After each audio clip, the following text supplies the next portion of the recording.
The true treasure had been the resilience I discovered in myself when that deception was revealed. The capacity to act decisively in my own interest, to rebuild from betrayal, and ultimately, to choose release over resentment when the opportunity presented itself. The dream house had never really been mine, despite the legal documents proving ownership. But the life I was now creating, that belonged to me completely.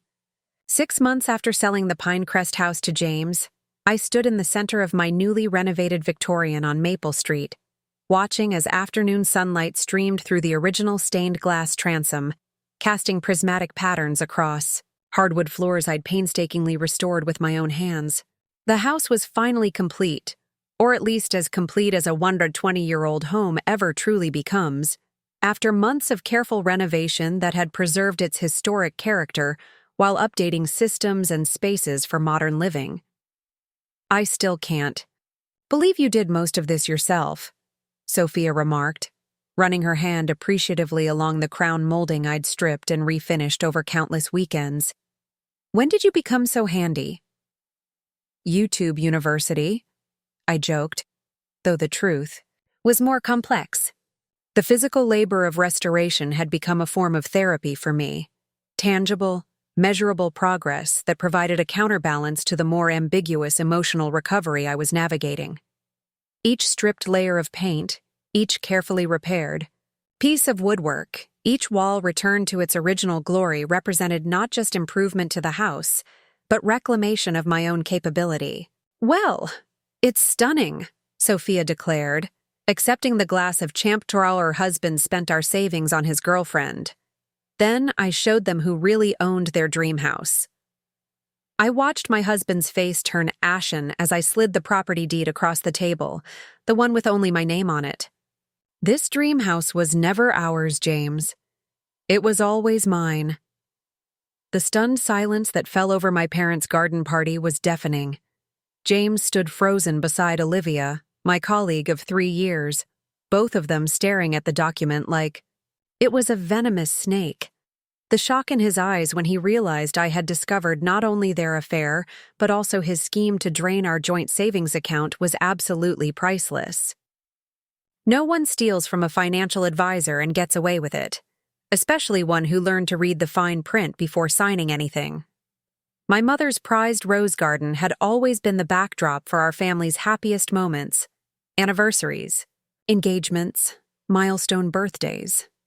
The century-old oak tree provided perfect shade for the elegant white tables arranged in a semicircle, crystal glasses catching the late afternoon sunlight, fine china gleaming. Today, it would witness the most dramatic confrontation our family had ever seen. A confrontation I had meticulously planned for weeks. Before we jump back in, tell us where you're tuning in from. And if this story touches you, make sure you're subscribed, because tomorrow, I've saved something extra special for you. I stood at the edge of the garden, watching guests arrive in their summer finery. My parents' Victorian home in Oak Ridge's Heritage District had always been my sanctuary, its wraparound porch and stained glass windows representing stability and family values. Values I thought James and I shared when we exchanged vows 4 years ago. "Elaine, sweetheart, is everything all right?" My mother, Helen, appeared beside me, her silver hair swept into an elegant updo, concern etched across her face. She had always been perceptive, especially when it came to her children. As a retired psychology professor, not much escaped her attention. "Everything's fine, Mom," I assured her, adjusting the sleeve of my emerald dress, the one James had always said made my eyes look their most striking. I'd chosen it deliberately today. "Just making sure everything's perfect for Dad's retirement celebration." Helen studied me carefully, unconvinced. "You've been distant all week, and you arrived hours early to help, but spent most of the time in your old bedroom with the door closed. You know you can tell me anything." For a moment, I considered confessing everything. About discovering James had withdrawn nearly $200,000 from our joint savings over the past 6 months, about finding the text messages between him and Olivia, planning their future together in what they called our dream house. about learning that the house I had poured my heart and finances into was intended to be their love nest, a house James believed was in both our names, never bothering to read the paperwork I'd prepared as the sole buyer. Instead, I patted my purse where the property deed and bank statements waited. "I know, Mom. Everything will make sense soon. I promise." Helen's eyes narrowed slightly, but she nodded, years of respecting her adult children's privacy winning out over motherly concern. "Your father is excited everyone's coming today. 40 years at the university deserves a proper send-off." I smiled genuinely at that. My father, Robert Mitchell, had been a pillar of the Oak Ridge University Economics Department for 4 decades. His retirement party had provided the perfect gathering for what I needed to do. Everyone would be here: my brother Daniel and his wife Rachel, my in-laws William and Margaret, James's sister Natalie and her husband Greg, and most importantly, James and his surprise guest. "They're here," Daniel called from the porch, his voice carrying across the garden. My brother had always been my protector, my confidant. When I'd told him fragments of what was happening 2 days ago, he'd offered to take care of James in ways that would have certainly involved broken bones. I'd talked him down, explaining I had a better plan, one that would hit James where it really hurt: his pride and his wallet. I took a deep breath, smoothing down my dress and squaring my shoulders. The woman who walked toward the party was not the same one who had stood trembling in her office 3 weeks ago, staring at bank statements that revealed her husband's betrayal. That woman had cried, had questioned what she'd done wrong, had wondered if she'd been blind to the signs. The woman I was today had done her research, consulted her lawyer, and secured her future. James appeared at the garden entrance, looking like he'd stepped out of a magazine in his tailored blue suit. His dark hair was freshly cut, his smile confident as he greeted my parents with warm hugs. Behind him stood Olivia, her blonde hair cascading over bare shoulders exposed by a pale pink sundress. My colleague, my supposed friend. The woman who had been helping my husband select fixtures and finishes for my new house while planning to live there herself. "Elaine!" James called, his voice carrying that practiced warmth that had once made me feel like the center of his universe. "There you are, beautiful." He approached, leaning in to kiss my cheek as if nothing was amiss. I allowed it, feeling nothing but the cool detachment I'd cultivated over the past 3 weeks. "James," I smiled, meeting his eyes directly. "I see you've brought Olivia." I extended my hand to her, watching as confusion and guilt flickered across her face. "How nice." "Olivia helped stage the Henderson property," James explained smoothly to my parents. "I thought it would be nice to include her today since we've all become such good friends." My father raised an eyebrow but said nothing, years of academic diplomacy serving him well. My mother merely smiled, but I recognized the look in her eyes, the same one she gave students she suspected of plagiarism. "Of course," I said. "Olivia. And I go way back. In fact, she's been instrumental in helping design the interior for the house in Pinecrest Estates."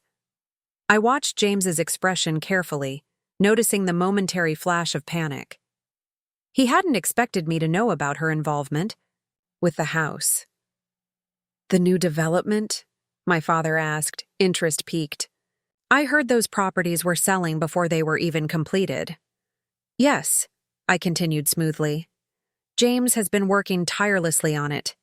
In fact, we've secured one of the homes." I turned to James. "Perhaps you'd like to tell everyone about it during dinner?" James's smile tightened almost imperceptibly. "Sure, if everyone's interested." "Oh, we definitely are," Daniel interjected, appearing beside me with 2 champagne flutes. He handed one to me, his eyes never leaving James. My brother had always been protective, but today there was something dangerous in his gaze. "I've been hearing about this project for months." More guests began to arrive, filling the garden with cheerful conversation and laughter. James drifted away to greet my in-laws, Olivia following closely behind. I watched them, noting the careful distance they maintained in public, not too close but never too far from each other. "You're scary calm," Daniel murmured beside me. "You sure you don't want me to accidentally spill something on his designer suit? I'm thinking the seafood sauce would leave quite an impression." I laughed, the sound surprisingly genuine. "And ruin Mom's tablecloth? She'd never forgive you. Besides, some stains aren't visible to the naked eye, but they never truly wash out." Daniel studied me. When did my little sister become so philosophical and terrifying? When I discovered my husband had been embezzling from our joint accounts to finance a love nest for him and my colleague. I sipped my champagne, the bubbles sharp on my tongue. Life lessons come in unexpected packages. My brother's expression darkened. "I still can't believe he thought he'd get away with it. You're a financial advisor, for God's sake. Did he think you wouldn't notice $200,000 missing?" "Men like James don't think about consequences," I replied. Preparing and narrating this story took us a lot of time, so if you are enjoying it, subscribe to our channel. It means a lot to us. Now back to the story.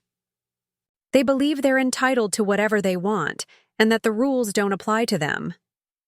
I paused, watching as James charmed a group of my father's colleagues, his hand occasionally brushing against Olivia's back when he thought no one was looking. But today, he learns differently. The garden party progressed like a carefully choreographed dance. Guests mingled, my father received heartfelt tributes from colleagues and former students, and my mother presided over it all with gracious efficiency. James played his part perfectly, the devoted husband, the successful businessman, the charming son-in-law. If I hadn't seen the evidence with my own eyes, I might have believed the performance myself. As the catering staff began setting up the buffet table under the oak tree, I excused myself and walked to the house. In my childhood bedroom, everything remained as it had been when I left for college 15 years ago. Academic trophies lining the bookshelf, framed photographs capturing milestones, the comfortable window seat where I'd spent countless hours reading and dreaming. I sat there now, retrieving my phone from my purse. "Everything's set," Sophia texted. My best friend since college and fellow financial advisor had been my rock through this ordeal. The locksmith confirmed the change was completed this morning. "New keys are with me. Timing good for phase 2? "Perfect," I replied. "Dinner in 20 minutes. Be ready." I stood, smoothing my dress and checking my reflection in the antique mirror above my dresser. The woman who stared back at me looked composed, determined, powerful. I hardly recognized myself, yet I felt more authentically me than I had in years. When I returned to the garden, guests were beginning to take their seats at the elegantly set tables. Name cards guided them to their places. Another detail I had quietly taken over from my mother, ensuring James and Olivia were seated directly across from me. "There she is," my father called as I approached. At 65, Robert Mitchell remained. An imposing figure, tall, broad-shouldered, with a full head of silver hair and penetrating blue eyes that could intimidate freshmen and tenured professors alike. "I was beginning to think you'd escaped your own party planning." I kissed his cheek. "Just making a quick call, Dad. Some last-minute business." "Always working," he teased. "You get that from your mother. Never could leave the job at the office." "Speaking of work," my mother interjected, joining us with a glass of white wine in hand, "I heard your firm is handling the Westridge Retirement Community account now. That's quite an achievement." Before I could respond, James appeared at my side, slipping his arm around my waist with practiced ease. My wife is too modest to brag, but she closed that deal almost single-handedly. The partners were impressed. Enough to mention equity track. I didn't flinch at his touch, though every nerve in my body recoiled. Instead, I smiled. It was a team effort. I glanced toward Olivia, who hovered nearby, clearly unsure of her place in this family dynamic. In fact, Olivia helped with some of the presentations. "Really?" my mother asked, her tone pleasant but her eyes sharp. "How wonderful to collaborate so closely with colleagues." Olivia shifted uncomfortably. "It was nothing, really. Elaine did all the heavy lifting." "Olivia's being modest," I continued. "We've been working very closely for months now, on all sorts of projects." I emphasized the last words slightly, watching as her cheeks flushed. "Everyone's seated," Daniel announced, rescuing Olivia from further scrutiny.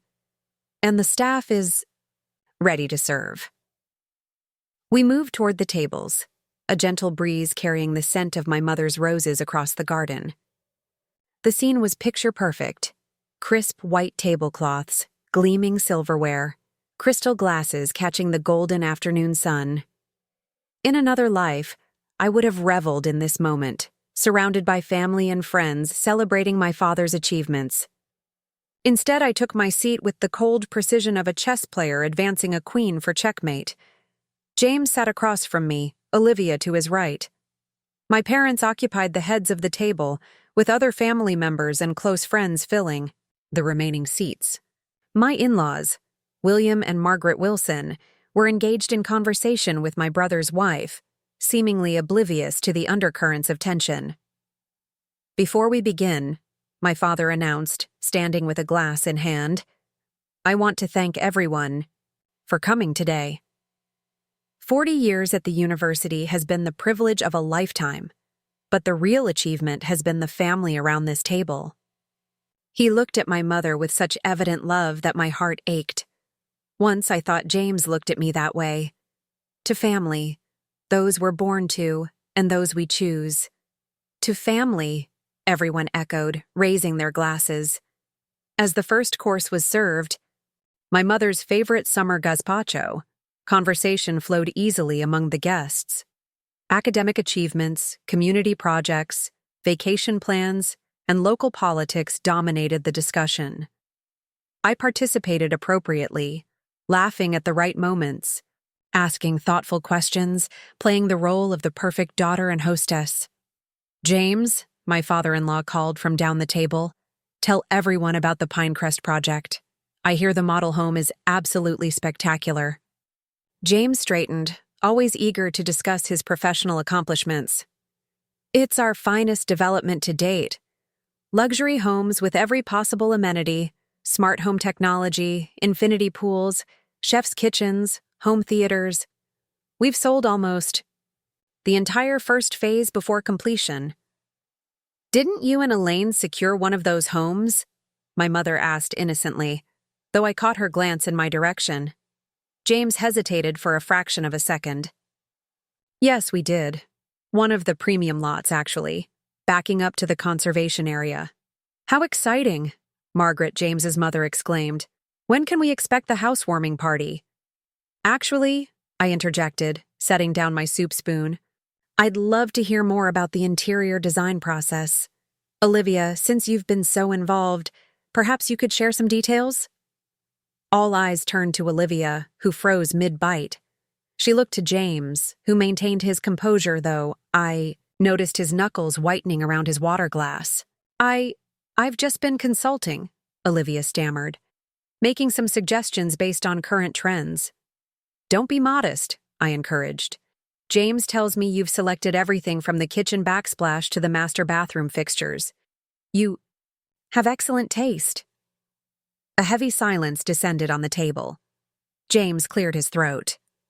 "Olivia has a great eye for design. We've incorporated some of her ideas into several of the Pinecrest properties." "Including ours?" I asked, my voice innocent, but my eyes challenging. "Some elements, yes," James conceded, clearly trying to navigate this conversation carefully. "But ultimately, all decisions were ours, yours and mine." I smiled, taking a sip of water. "Interesting. I don't recall approving blue Italian tile for the master shower, or the custom entertainment center in the basement." James's expression tightened. "We discussed those details, Elaine. Perhaps you don't remember." "Perhaps," I agreed. though I definitely would have remembered choosing furnishings for a house we haven't moved into yet. The delivery invoices were quite substantial. The tension around the table was palpable now. My mother-in-law looked confused, while my own parents exchanged glances. Daniel was watching the exchange with barely concealed satisfaction, while his wife Rachel studied her plate with sudden intense interest. "I think there's been some miscommunication," James said smoothly, his crisis management skills kicking in. "We discussed potential furnishings, but no final decisions have been made. Actually," I reached for my purse beneath the table. "I have the invoices right here. Paid from our joint savings account last week. $60,000 for furniture selected by and delivered to Olivia's design studio." I removed several, folded papers and placed them on the table. "Would you like to see them?" For the first time, genuine alarm flashed across James's face. He glanced at Olivia, whose complexion had gone from flushed to ashen. "This isn't the appropriate venue for this discussion, Elaine." "Oh? When would be appropriate? Perhaps when you and Olivia had moved into the house I paid for." I looked around the table. "I apologize for disrupting Dad's celebration, but I think everyone should know that James has been systematically emptying our joint savings account for the past 6 months to furnish a home he intends to share with Olivia, not me." Gasps and murmurs rippled around the table. My father half rose from his seat, but my mother placed a restraining hand on his arm.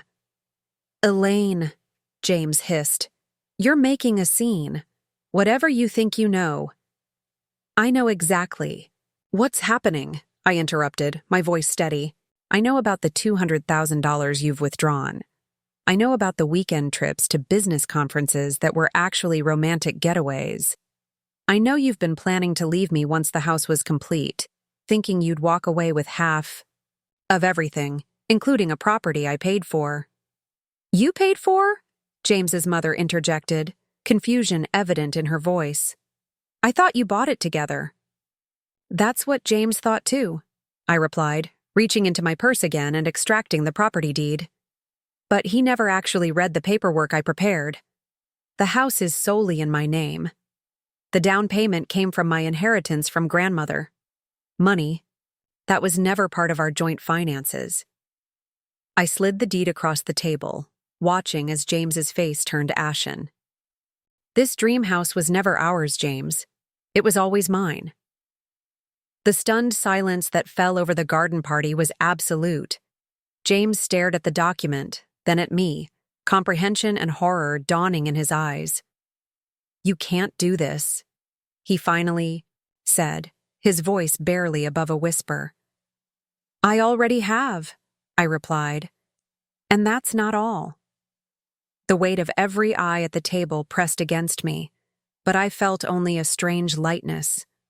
For months, I'd been carrying the burden of suspicion, then the crushing certainty of betrayal, and finally, the heavy mantle of vengeance. Now, as I revealed the truth, one devastating piece at a time, each disclosure lifted another pound from my shoulders. "What do you mean?" James demanded, his composure cracking. The charming facade that had won over clients, colleagues, and unfortunately me, was slipping to reveal the panicked man beneath. I reached into my purse again, extracting a slim folder containing bank statements, transaction receipts, and hotel invoices. Each page told its own story of deceit: weekend getaways labeled as business trips, extravagant gifts purchased on our joint credit card, cash withdrawals that had steadily drained our savings. "You were careless, James," I said, spreading the documents before him. "You left digital footprints everywhere. Did you really think I wouldn't notice hundreds of thousands of dollars disappearing from accounts I monitor professionally?" Olivia shifted uncomfortably in her seat, eyes downcast. "James told me that money was his personal savings," she murmured, barely audible. "He said you'd agreed to keep finances separate." I laughed, the sound cutting through the tension like a blade. "Is that what he told you? Just like he told you his marriage was essentially over?" I turned back to James. You always did underestimate me. That was your first mistake. Elaine, my mother-in-law Margaret began, her voice strained. There must be some explanation. James wouldn't— He did, Mom, Natalie interrupted. James's sister had been silent until now, her expression pained as she looked between her brother and me. I saw them together at the Coppervine last month. James asked me not to say anything. Another betrayal. I hadn't known Natalie was aware of the affair. The revelation shouldn't have hurt. It was merely one more person who had chosen loyalty to James over honesty with me. Yet something in me flinched at this fresh wound. You knew? Margaret turned to her daughter, aghast. And you didn't tell us? He's my brother, Natalie said weakly. He promised it was temporary, that he would end it. And yet here we are. My father spoke for the first time since the confrontation began, his voice steady but cold with barely controlled anger. Robert Mitchell had always treated James like a son, mentoring him, introducing him to valuable contacts, even investing in his first major development project, with my daughter humiliated at her own family gathering. I'm not humiliated, Dad, I said, meeting his gaze. I'm vindicated. The distinction was important. For weeks after discovering James's betrayal, I'd cycled through all the expected emotions: shock, grief, self-doubt, blinding rage. I'd questioned every aspect of our relationship, searching for signs I must have missed, ways I had failed. I'd stood before mirrors wondering if Olivia's youth and beauty had simply made me obsolete in my husband's eyes. But then, as I uncovered the extent of his financial duplicity, something had shifted within me. This wasn't about love fading or attraction dimming. This was about greed, opportunism, and the calculated exploitation of my trust. And those were things I could fight with weapons far more effective than tears or pleas. James pushed back from the table, standing abruptly. I don't have to listen to this. You want a scene, Elaine? Congratulations, you've created one. He turned to my parents. Robert, Helen, I apologize for this disruption to your celebration. Sit down, James, my father commanded, his professor's voice brooking no argument. You don't get to walk away from this. To my surprise, James hesitated, then slowly sank back into his chair. Even now, some part of him couldn't defy the man whose approval he'd sought for years. How long? William Wilson asked his son, disappointment etched into the creases around his eyes. James's father had built his accounting practice on principles of integrity and transparency, values he'd attempted to instill in his children. How long has this been going on? James remained silent, jaw clenched, so I answered for him. Based on the financial records, about 9 months. Though I suspect the emotional affair began long before that. I glanced at Olivia. Around the time she joined the Westridge project team and started attending all those late-night planning sessions, I imagine. Olivia flinched. It wasn't like that. We were just colleagues at first. Colleagues who exchanged over 2,000 text messages in a single month? I raised an eyebrow. I have the phone records, Olivia. March alone showed 2,247 messages between your numbers, many during hours when James was supposedly working late at the office. You checked my phone records? James demanded, indignation flaring. That's an invasion of privacy. The absurdity of his outrage almost made me laugh again. Says the man who's been invading our joint savings account to finance his affair. The account is in both our names, James. The phone is on our family plan, which I pay for. There was nothing illegal about my looking at those statements. This is ridiculous, he muttered, running a hand through his hair, a gesture I'd once found endearing in moments of stress. Now it just seemed calculated, another performance in his repertoire of charm. Whatever you think you know. I know that last month you closed on the Pinecrest house, listing me as co-owner without my signature? I cut in. That's fraud, James. I could press charges.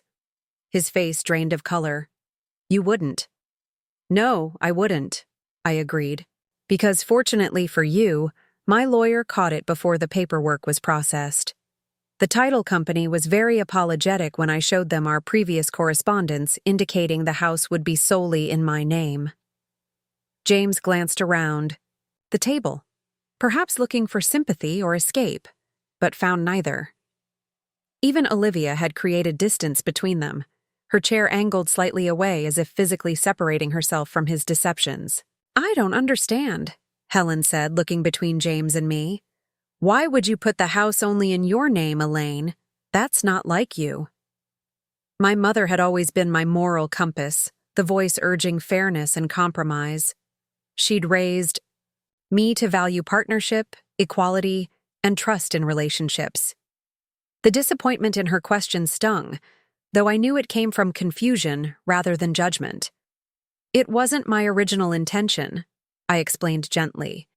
When we first looked at the Pinecrest development, I was excited to build our future home together, but 3 months ago I found something concerning in our financial statements.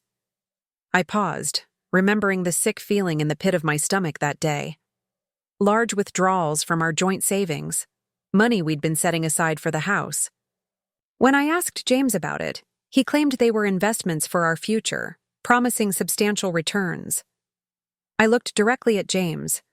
I wanted to believe him, I really did. But something felt off, so I started watching our accounts more closely. The withdrawals continued, smaller amounts, but more frequent. Meanwhile, James began suggesting changes to the house plans, expensive upgrades, premium finishes, custom features I hadn't requested. Those were investments, James insisted, though his voice lacked conviction.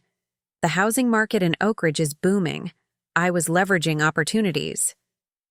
In your mistress's design studio? I asked mildly. Because that's where most of the money went. Custom furniture, imported fixtures, art pieces, all delivered to Olivia Carter Interiors. Olivia's face flushed crimson. Those were for staging projects, client properties. Odd that the delivery addresses matched our Pinecrest lot number. Then, I replied, sliding another document across the table, a delivery confirmation with our future address clearly marked. And strange that the master bedroom furniture perfectly matched the dream bedroom Pinterest board you created and shared with James. A soft gasp came from somewhere down the table, probably Rachel, my brother's wife, who understood the significance of such digital evidence. She worked in corporate security and had often warned family members about their digital footprints. James should have listened more carefully during those holiday dinner conversations. When I realized what was happening, I continued, addressing my mother's original question. I spoke with my lawyer. She suggested modifying the purchase agreement to protect my investment. Since I was providing the entire down payment from my inheritance, she advised putting the property solely in my name. And you didn't discuss this with James? Margaret asked, her loyalties clearly torn between defending her son and acknowledging the evidence before her. I tried, I said honestly. 3 times I brought up concerns about our finances. Each time James dismissed them. I was being paranoid. I didn't understand real estate investment. I should trust him to handle these matters. I looked at my husband, remembering those gaslighting conversations that had made me question my own perceptions. So I made an executive decision to protect myself. By going behind my back, James snapped. Like you went behind mine? I countered. The difference is what I did was legal and transparent. I never hid the paperwork from you, James. You signed it yourself. You just never bothered to read what you were signing. A heavy silence fell over the table.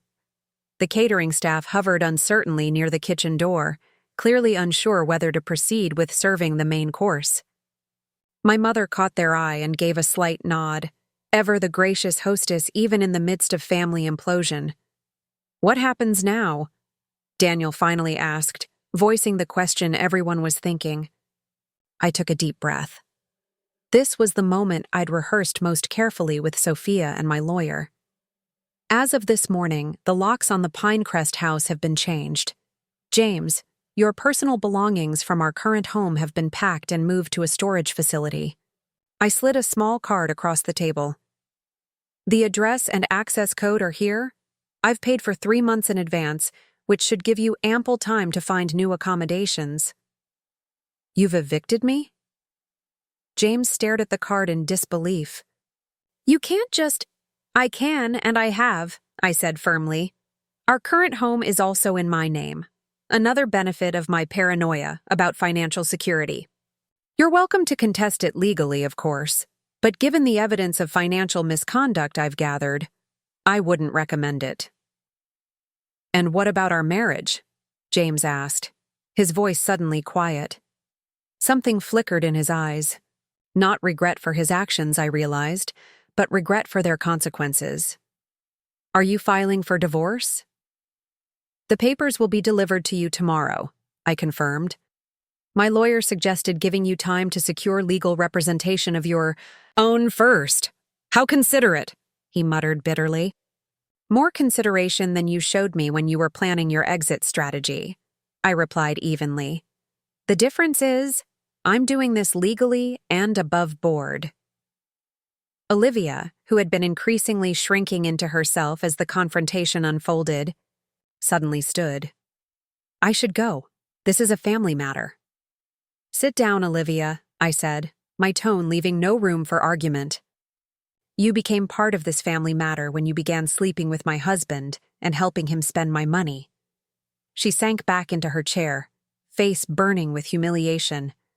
I felt a twinge of sympathy, not for her role in the affair, which had been fully informed and voluntary, but for her position now as collateral damage in James's implosion.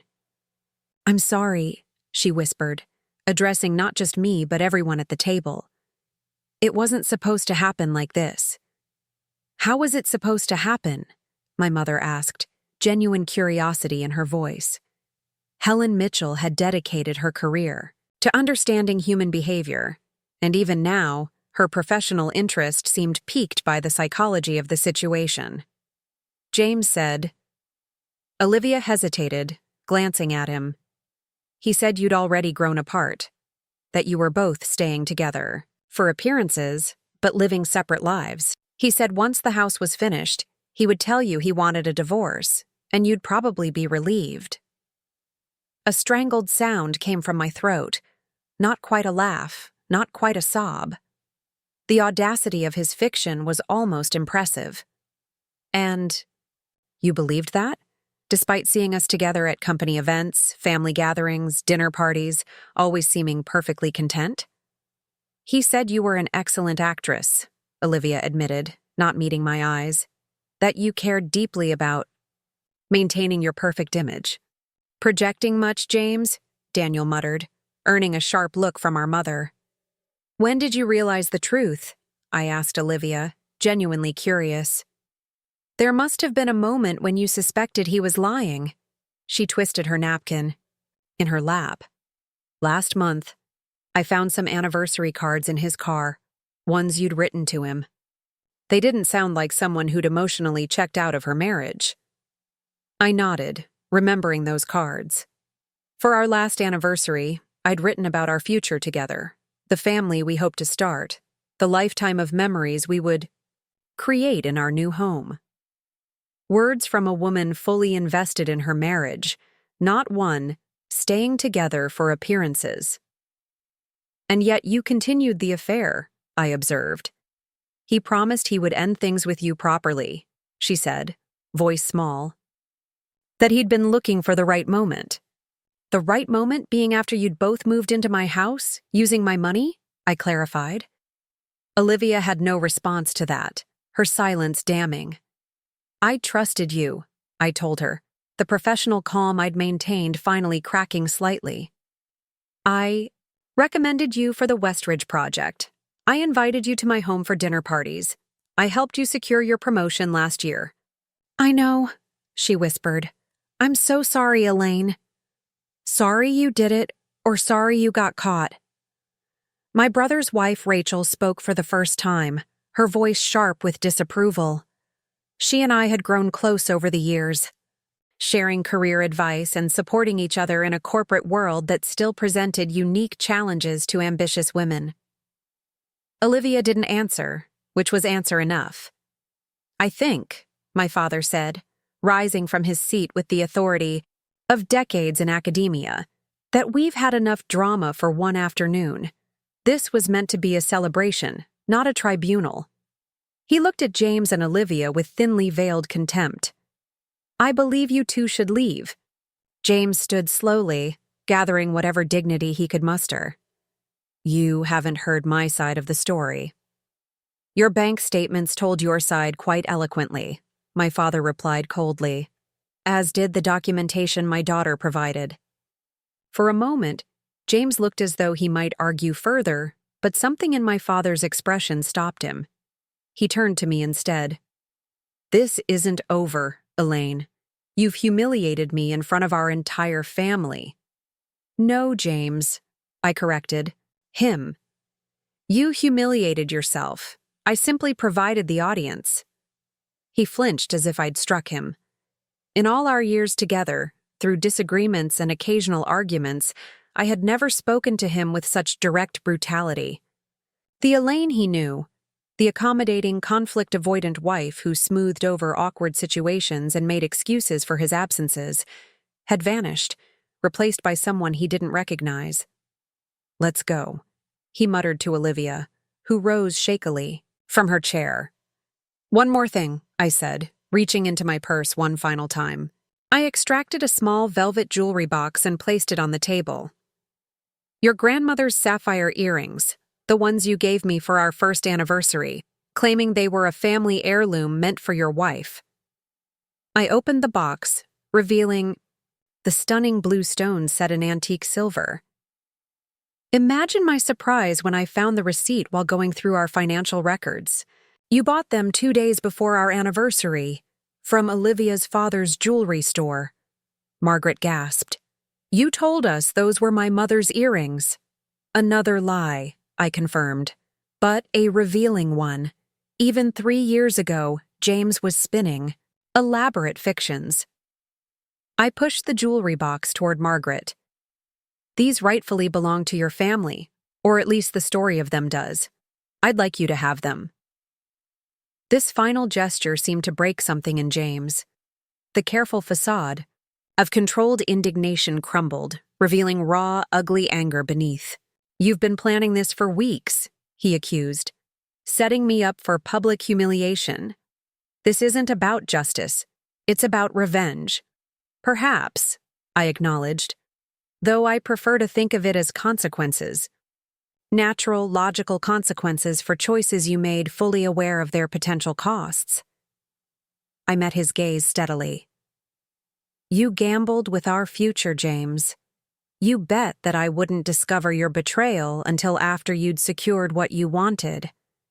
You lost." He held my gaze for a long moment, perhaps searching for some flicker of the woman he'd married. The one who might still be persuaded, manipulated, or charmed into forgiveness. Finding none, he finally turned away. "This isn't the end," he said again, but the threat sounded hollow even to my ears. "Actually, it is," I replied with finality. "Goodbye, James." I watched as he and Olivia made their way through the garden, past shocked guests pretending not to stare, beneath the wisteria-covered arbor where James and I had once posed for engagement photos, and finally out of sight around the corner of my childhood home. An uncomfortable silence descended over the table. The catering staff, who had been maintaining a respectful distance during the confrontation, now approached hesitantly with the main course. My mother, ever gracious, nodded for them to proceed. "Well," my father said, attempting to reclaim some normalcy. "I suppose this wasn't quite the retirement celebration we had planned?" A ripple of nervous laughter broke the tension. Daniel raised his wine glass. "To Dad's retirement," he said firmly. "And to my sister, who just demonstrated why she's the financial genius in the family." "Daniel," my mother admonished, though a small smile played at her lips. "No, he's right," William Wilson spoke up, his voice gruff with emotion. "Elaine, we had no idea what James was doing. If we'd known—" "You couldn't have known," I assured him, feeling a surge of sympathy for my in-laws. They were casualties. In this, too, their image of their son forever altered by today's revelations. James was careful to compartmentalize his life. It's what made him successful in business, and apparently in deception as well. Margaret dabbed at her eyes with a linen napkin. "I don't know what to say. I'm so ashamed." "You have nothing to be ashamed of," I told her firmly. "James made his choices. They reflect on him, not on you." "Will you be all right?" she asked, maternal concern overriding family loyalty in this moment. "Financially, I mean. If he's taken so much—" "I'll be fine," I assured her. Once I became suspicious, I took steps to protect our most significant assets. The damage is substantial, but not catastrophic. "And emotionally?" my mother asked quietly. That question was harder to answer honestly. The cold, methodical focus that had carried me through the past 3 weeks had served its purpose, allowing me to execute my plan with precision. But now, watching my husband walk away for the last time, I felt the first tremors of what would surely become a seismic emotional aftershock. "I'll be fine there too," I said, with more confidence than I felt. "Eventually." "You will," Rachel asserted, reaching across the table to squeeze my hand. "And you have all of us." I looked around at the faces of my family, my parents, my brother and his wife, even my former in-laws who seemed shell-shocked, but firmly in my corner. The tableau was missing 2 people who should have been there, but their absence was a wound that would heal cleaner than their duplicitous presence. "Thank you," I said simply, "for believing me, for being here." "Always," my father replied. "Now, perhaps we should try to salvage something of this celebration." We made a valiant effort. The excellent food was consumed, wine was poured, and conversation gradually shifted to safer topics. My father's colleagues shared amusing anecdotes from his teaching career, successfully drawing laughter from the assembled guests. To a casual observer, it might have appeared that the dramatic interlude had been forgotten. But I felt the weight of concerned glances, the careful way people phrased questions to avoid touching on raw subjects, the protective circle my family had instinctively formed around me. Their love was tangible and sustaining, but it couldn't erase the reality that at 34, I was facing a future entirely different from the one I'd envisioned. As the afternoon waned and guests began to depart, I found myself drawn to the old oak tree at the edge of the garden. Its massive trunk and spreading branches had witnessed my childhood games, teenage confidences, and now the dissolution of my marriage. I pressed my palm against its rough bark, drawing strength from its enduring presence. "This wasn't how I imagined spending Dad's retirement party," Daniel said, joining me beneath the dappled shade. Though I have to say, as family drama goes, it was impressively executed. I smiled despite myself. Not exactly the legacy I was hoping to create. "Are you kidding? You'll be family legend after this. Future generations will speak in hushed tones about the day Aunt Elaine systematically dismantled Uncle James's entire life in the middle of Sunday dinner." He bumped my shoulder gently with his. "Seriously, though, I'm proud of you." "For publicly humiliating my husband and his mistress?" "For refusing to be a victim," he corrected. "For using that terrifying brain of yours to protect yourself instead of falling apart. Though," he added, studying my face, "it would be completely understandable if you wanted to fall apart a little now. The audience has left." The simple permission in his words unlocked something in my chest. The first sob caught me by surprise. A harsh, broken sound that seemed to come from someone else. Then another and another, until I was weeping in my brother's arms, great heaving sobs that bent me double with their force. Daniel held me silently, one hand making soothing circles on my back the way he had when we were children and I'd fallen from the treehouse or scraped my knee on the sidewalk. Some hurts could only be endured, not fixed, and he'd always understood the difference.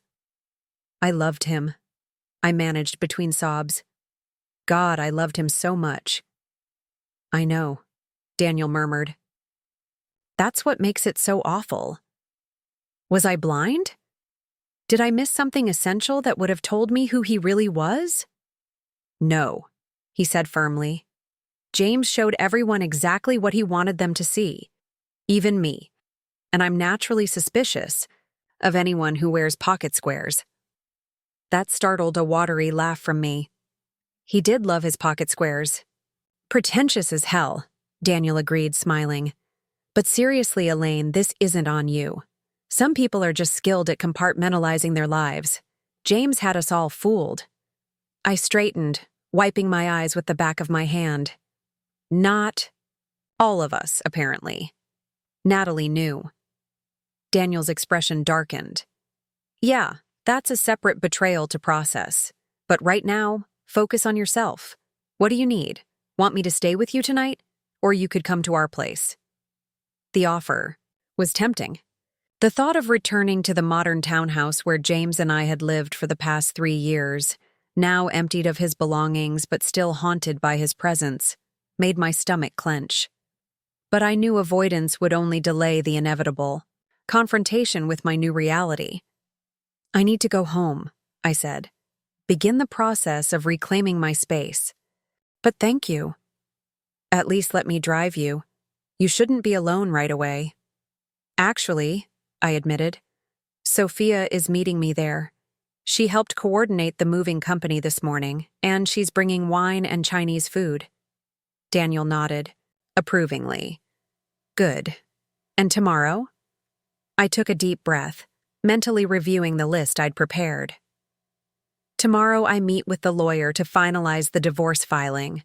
Then I have a meeting with my financial advisor to restructure my investments. Post James. And I need to contact HR about removing him from my health insurance and updating my emergency contacts. All very practical, Daniel observed. But what about the emotional stuff? Are you seeing someone? A therapist, I mean. I nodded. First appointment is Wednesday. Sophia's therapist recommended her. Apparently she specializes in betrayal, trauma. Good. He squeezed my shoulder. And when you're ready, not now, but eventually, we should talk about what happened with the house. The Pinecrest house.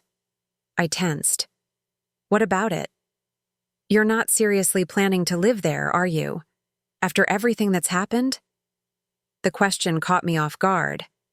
In the fog of discovery and planning, I hadn't thought beyond securing the property and preventing James from sharing it with Olivia. The house itself, a modern architectural statement with floor-to-ceiling windows, custom finishes, and panoramic views of the conservation area, had been selected for its investment potential as much as its livability. James and I had spent countless hours poring over floor plans, selecting materials, and visualizing our future within its walls. Now those walls seemed contaminated by betrayal, every design choice potentially influenced by Olivia's input rather than my own preferences. I don't know, I admitted. I hadn't thought that far ahead. You don't have to decide now, Daniel assured me. But remember, it's just a house. Your victory was keeping it out of their hands, not necessarily living in it yourself. I nodded, grateful for his perspective. The house, like my marriage, represented a future that no longer existed. Whether I chose to reclaim and repurpose it or let it go entirely was a decision for another day. Elaine? My mother's voice called from the patio. Are you ready to go, sweetheart? I turned toward her voice, seeing both my parents standing, together, concern evident in their postures even at a distance. They had weathered their own storms in 40 years of marriage, though nothing quite like the tempest that had swept through today's celebration. Coming, Mom, I called back, then turned to Daniel. Thank you for everything. That's what big brothers are for, he said simply, beating up playground bullies and supporting sisters through catastrophic marriage implosions. I smiled despite myself. I'm going to be okay, aren't I? More than okay, he affirmed. You're going to be magnificent. The best revenge isn't just living well, it's thriving. As we walked back toward our parents, the late afternoon sun gilded the garden. In honeyed light, the remnants of the party, scattered napkins, half-empty glasses, abandoned conversation groups, would be cleaned up and packed away, just as I would need to sort through the wreckage of my marriage and decide what to preserve and what to discard. The process would be painful, messy, and undoubtedly longer than I wanted. But looking at my family waiting for me, I felt the first fragile tendrils of something that might eventually grow into hope. Not for reconciliation, that door had closed permanently today, but for reconstruction. For a future built on a foundation of my own design, unburdened by deception. A future that, for the first time in years, belonged entirely to me. The townhouse felt different when I returned that evening. Emptier, certainly, with James's belongings removed, but somehow fuller with possibility. Sophia was waiting on the front steps, 2 large bags of takeout from Golden Dragon beside her, a bottle of expensive Merlot tucked under her arm. "Well?" she asked, rising as I approached. "How did Operation Public Humiliation go?" I couldn't help but smile at her directness. Sophia Ramirez had been my closest friend since our college days, the person who saw through my careful composure to the vulnerabilities beneath. In the 3 weeks since discovering James's betrayal, she had been my confidant, strategist, and occasional voice of reason when my plans veered toward the excessively vindictive. "It went exactly as planned," I admitted, unlocking the front door. "Though I'm not sure public humiliation was my primary goal." "Of course it was," Sophia countered, following me inside. "Along with financial security and not letting that bastard steal your house. But don't pretend you didn't want to see the look on his face when you dropped that bomb at your dad's party." I couldn't argue with that. The memory of James's expression when he realized the depth of my knowledge and the thoroughness of my countermeasures would likely sustain me through many difficult days ahead. The townhouse's open floor plan, once a selling point for its modern aesthetic and entertainment potential, now felt exposed and vulnerable. Without James's collection of architectural books and pretentious art pieces, the built-in shelves looked bare, the walls uncommitted. The space reflected my current state, stripped of its former identity but not yet redefined. "The movers got everything?" I asked, setting my purse on the kitchen island that had hosted countless dinner parties and casual brunches with friends who would now feel compelled to choose sides. Sophia nodded, uncorking the wine with practiced efficiency. "Every last monogrammed dress shirt and leather-bound notebook, though I made them leave anything I thought might be jointly owned or sentimental to you." She gestured toward the hall closet. "There's a box in there with photos and stuff I wasn't sure about." "Thank you." I accepted the generously poured glass of wine she offered. "For everything. I couldn't have managed today without knowing this part was handled." "Please," Sophia waved away my gratitude. "After what you did for me during the Peterson divorce, I owed you at least 3 covert household operations." As a divorce attorney specializing in high-asset separations, Sophia had seen the worst of marital dissolution. Her pragmatic advice had been invaluable in preparing my strategy. We settled on the living room sofa with our wine in containers of sesame chicken and vegetable lo mein, the normality of the ritual at odds with the exceptional circumstances. "So," Sophia prompted, twirling noodles around her fork, "walk me through it. Don't spare any details."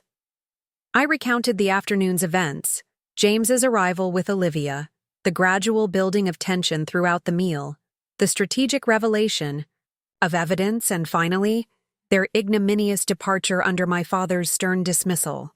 "God, I wish I could have seen it," Sophia sighed when I finished. Especially Margaret's face when you handed her those earrings. That was a particularly inspired touch. It wasn't about inspiration, I admitted. I genuinely wanted her to have them.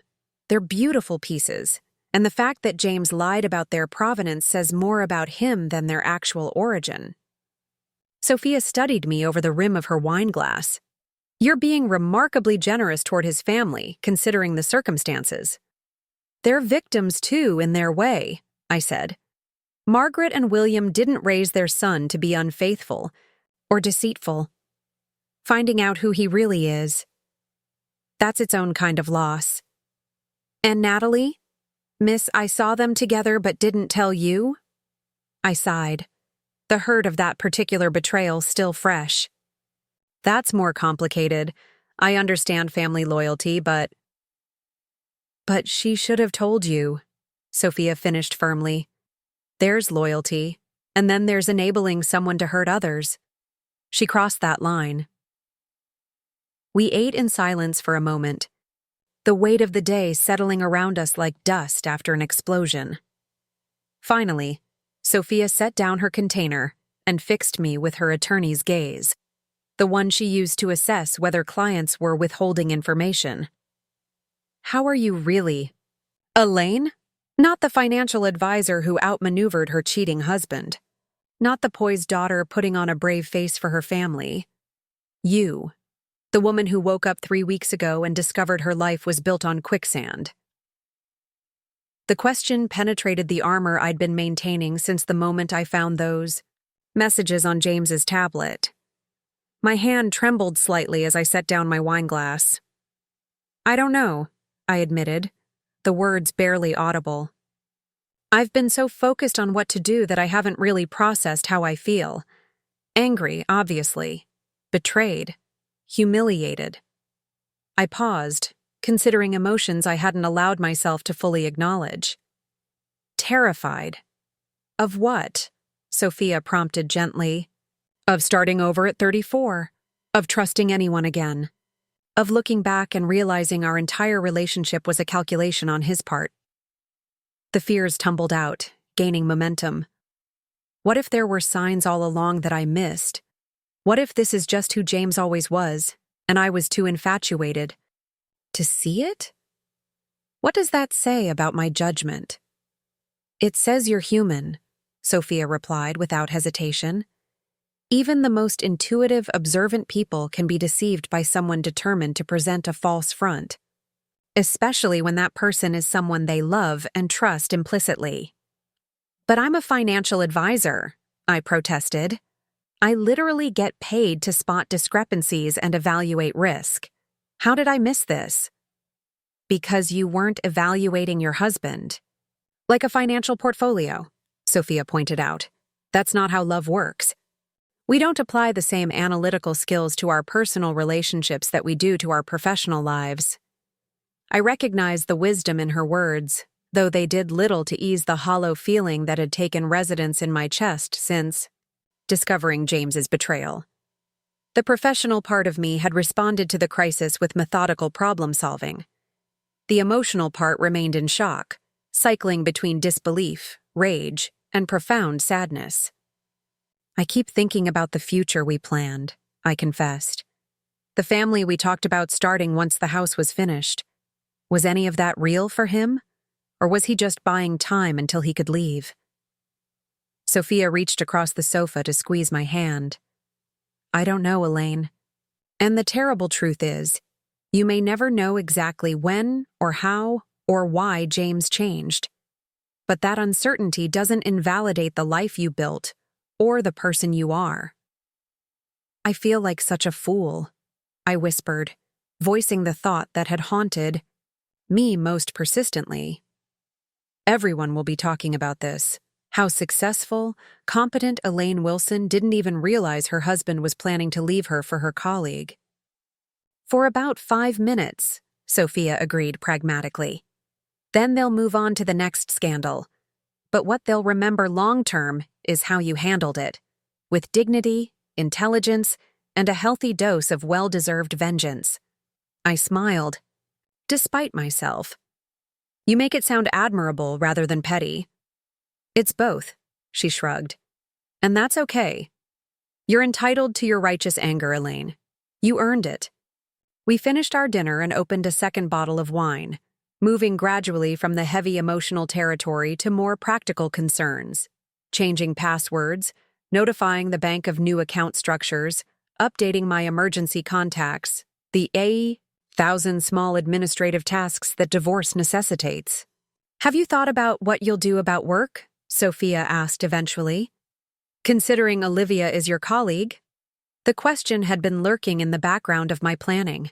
Riverside Financial had been my professional home for 7 years, a place where I'd built my reputation and client base carefully and deliberately. The thought of leaving felt like conceding yet another loss to James's betrayal. I'm not resigning, I said firmly. I was there first. I've got seniority, and frankly, I'm more valuable to the firm. That's my girl, Sophia approved. Make her squirm, though it might get awkward. There's a satellite office opening in the Westridge development next month, I explained. I've already spoken to Douglas about transferring my practice there. He's been wanting someone with my client roster to anchor the new location. Always 3 steps ahead, Sophia mused. James never stood a chance, did he? He had every chance, I corrected her. He chose deception instead of honesty, betrayal instead of loyalty. Those choices have consequences. By midnight, Sophia had helped me remove the last visible traces of James from the main living areas. We'd rearranged furniture, repositioned art, and even ordered new bedding for what had been our shared bedroom, but would now be exclusively mine. The physical transformation of the space paralleled the internal restructuring I was undertaking, painful but necessary. Stay tonight, I urged as she gathered her purse and keys. It's late, and you've had wine. I'm fine, she assured me. And you need this first night alone. It's part of the process. I knew she was right, though the thought of rattling around the townhouse by myself filled me with trepidation. The emptiness would force me to confront emotions I'd been holding, at bay through action and planning. Call me if you need anything, Sophia said, embracing me tightly at the door. Anything at all, anytime. And remember, this feeling isn't permanent. It's just right now.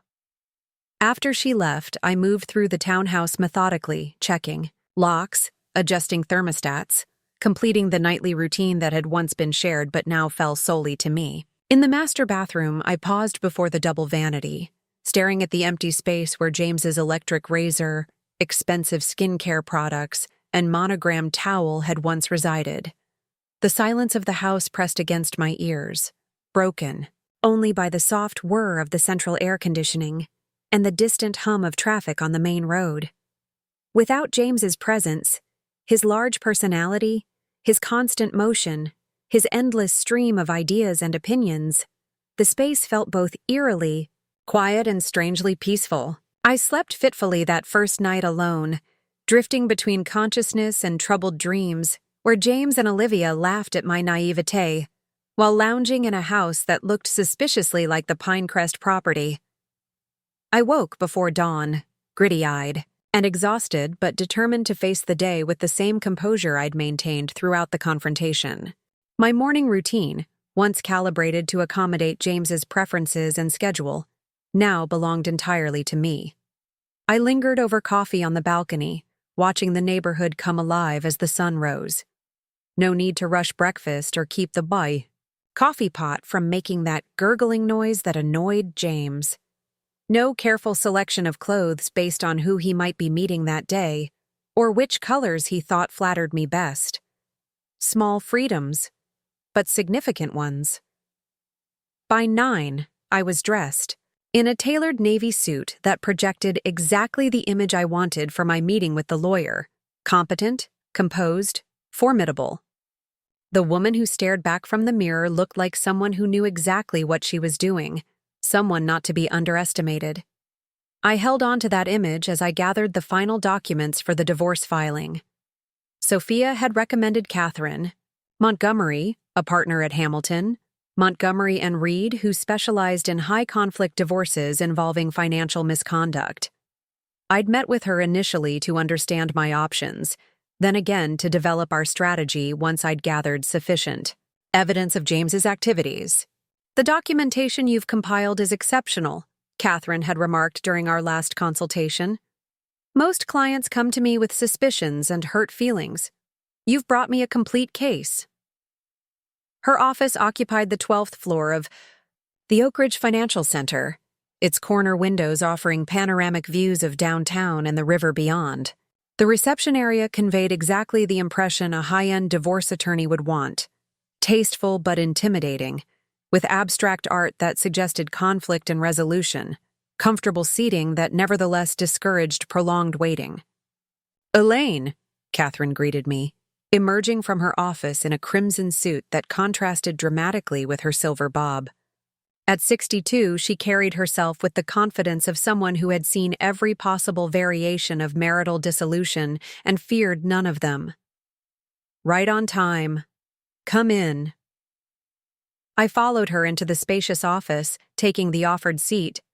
Across from her imposing desk, a conference table occupied one corner, covered with neatly arranged folders that I recognized as my case files.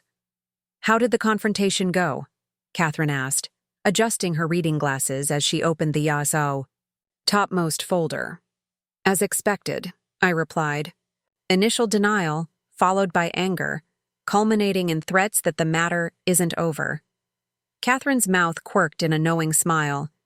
"They always say that. Rarely does it amount to anything substantive."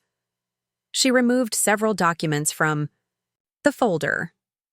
"I've completed the divorce petition based on the evidence you provided. Once you've reviewed and signed, we can file today." I accepted the papers, scanning the formal legal language that would dissolve 7 years of relationship, 4 years of marriage, and 3 of dating before that. The clinical terminology: irreconcilable differences, financial misconduct, breach of fiduciary duty, seemed inadequate to describe the magnitude of James's betrayal, yet perhaps more dignified than "he planned to abandon me for my colleague after draining our savings." "Everything appears in order," I confirmed, signing where indicated. "Excellent. Now, about the house," Catherine continued. "The Pinecrest property. While I'm confident your sole ownership will stand up to any challenge, we should prepare for James to contest it, possibly claiming he was misled about the nature of the documents he signed." "I anticipated that," I said, retrieving a flash drive from my purse. The closing attorney recorded the signing session as standard practice for their firm. James clearly acknowledged receiving copies of all documents in advance. He just didn't bother to read them before signing. Catherine's eyebrows rose appreciatively. "You continue to impress, Elaine. Most of my clients are reactive. You've been remarkably proactive." "I'm a financial advisor," I reminded her. "Risk management is quite literally my job." "Indeed," she nodded. "Well, this certainly strengthens our position. I've also prepared a temporary restraining order regarding financial matters, preventing James from accessing any joint accounts or credit lines during the pendency of the divorce." "Already handled," I assured her. "I've frozen our joint accounts and removed him from all credit cards except one with a minimal limit that I'm monitoring daily. I left exactly half the balance of our joint checking account in place for his immediate expenses." Catherine removed her glasses, regarding me with newfound respect. "You know, if you ever tire of financial advising, you'd make an excellent divorce attorney." I smiled thinly. "I prefer helping people build wealth, not divide it." "Fair enough." She gathered the signed papers, tapping them into a neat stack. "My assistant will file these today. James should be served within 48 hours. Once that happens, the temporary orders take effect immediately." "Has he retained counsel yet?" "Not that I'm aware of. Though if he follows predictable patterns, he'll go to Martin Reynolds. They play racquetball together at the athletic club." Catherine nodded, making a note. "Reynolds is aggressive but not particularly creative. I've faced him dozens of times." She looked up, her expression softening slightly. Elaine, you've done everything right from a legal and financial perspective, but I feel compelled to ask, how are you managing emotionally? The question caught me off guard, similar to Sophia's inquiry the night before, but somehow more unsettling coming from this formidable professional woman. I hesitated, balancing honesty against the composed image I was determined to maintain. I'm focusing on practical matters for now, I finally said. The emotional fallout. I'm addressing that separately. Good, Catherine said. Too many. Clients let their emotions drive their decision-making during divorce. It almost always leads to poor outcomes. She rose, signaling the end of our meeting. I'll contact you as soon as James is served and we receive any response from his counsel. I left the law office with a strange sense of accomplishment mingled with unreality. The legal machinery that would dismantle my marriage was now in motion, proceeding with the same methodical precision I'd applied to uncovering James's betrayal. Yet despite the professional satisfaction of executing a well-crafted plan, an undercurrent of grief pulsed beneath my composed exterior. 7 years of shared history, birthdays, holidays, career milestones, quiet Sunday mornings, ambitious plans for the future, all ending not with the gradual fading of love or even a dramatic explosive argument, but with the cold revelation of calculated deception. There would be no opportunity for closure, no chance to understand fully what had gone wrong or when James had decided our marriage was disposable. My next appointment took me across town to the offices of Meridian Wealth Management, where my personal financial advisor Martin Chen had squeezed me into his schedule after receiving my urgent email the previous day. Unlike my relationship with Catherine, which was newly formed for this specific crisis, Martin had been guiding my investments since my first job out of graduate school. Elaine, he greeted me, rising from behind his desk with evident concern. I was surprised by your message. Urgent portfolio restructuring isn't a phrase I typically associate with your long-term approach. I closed his office door before responding. My circumstances have changed significantly, Martin. I'm divorcing James. To his credit, Martin showed only momentary surprise before his professional demeanor reasserted itself. I see. Please, sit down and tell me what you need. For the next hour, we methodically reviewed my financial position, investments, retirement accounts, insurance policies, real estate holdings. I had already removed James as beneficiary from most accounts, but several required additional documentation that Martin helped me prepare. The Pinecrest property, Martin noted, reviewing the mortgage details. That's the development James has been working on, correct? Yes. I explained the unusual circumstances of the purchase and my sole ownership of the property. Martin whistled, softly. That was remarkably prescient of you. Not prescience, I corrected. Just caution. James became increasingly secretive about finances over the past year. I responded by protecting myself. Well, it puts you in a strong position now, Martin observed. Though I'm concerned about your liquidity with so much capital tied up in that property. If you're planning to remain there after the divorce, I haven't decided, I admitted. I secured it primarily to prevent James from taking it, not because I'm certain I want to live there. Martin nodded thoughtfully. That's understandable. We should create a contingency plan for both scenarios, keeping the property or selling it post-divorce. Either way, you'll need to rebuild your emergency fund after the withdrawals James made. We spent another 30 minutes outlining investment, strategies, and cash flow projections for my new financial reality. By the end of the meeting, I had a clear 3-phase plan for stabilizing my finances, rebuilding savings, and eventually returning to the growth trajectory I'd been on before. James's betrayal derailed my carefully constructed financial future. Thank you, Martin, I said as our meeting concluded. Having concrete numbers and timelines makes this all feel more manageable. That's why we do the planning, he replied with a gentle smile. to create certainty within uncertainty.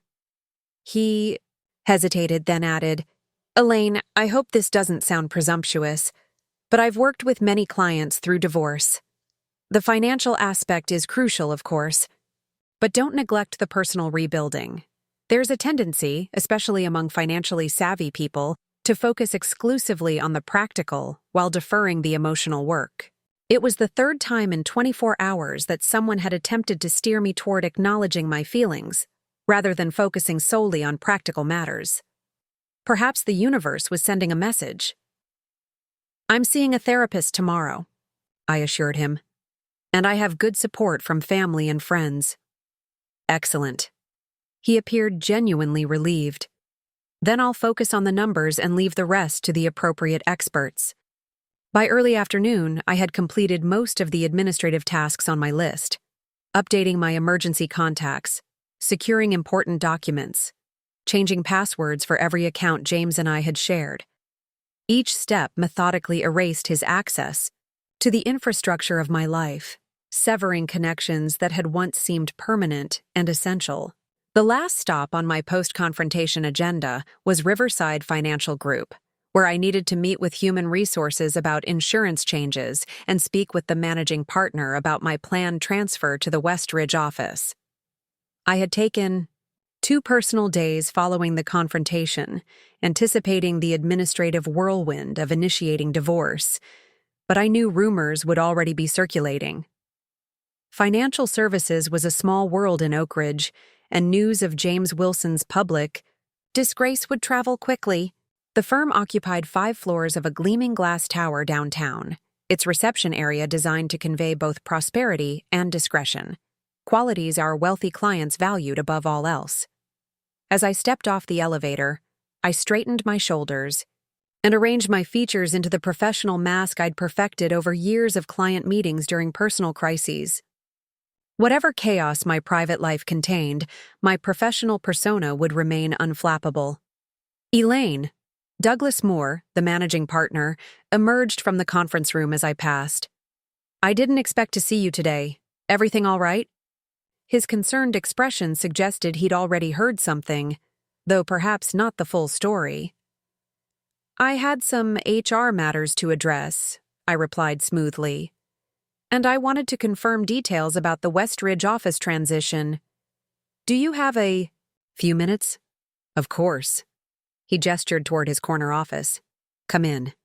Douglas had been my mentor since I joined the firm as a junior advisor, recognizing my analytical skills and client rapport as assets worth developing.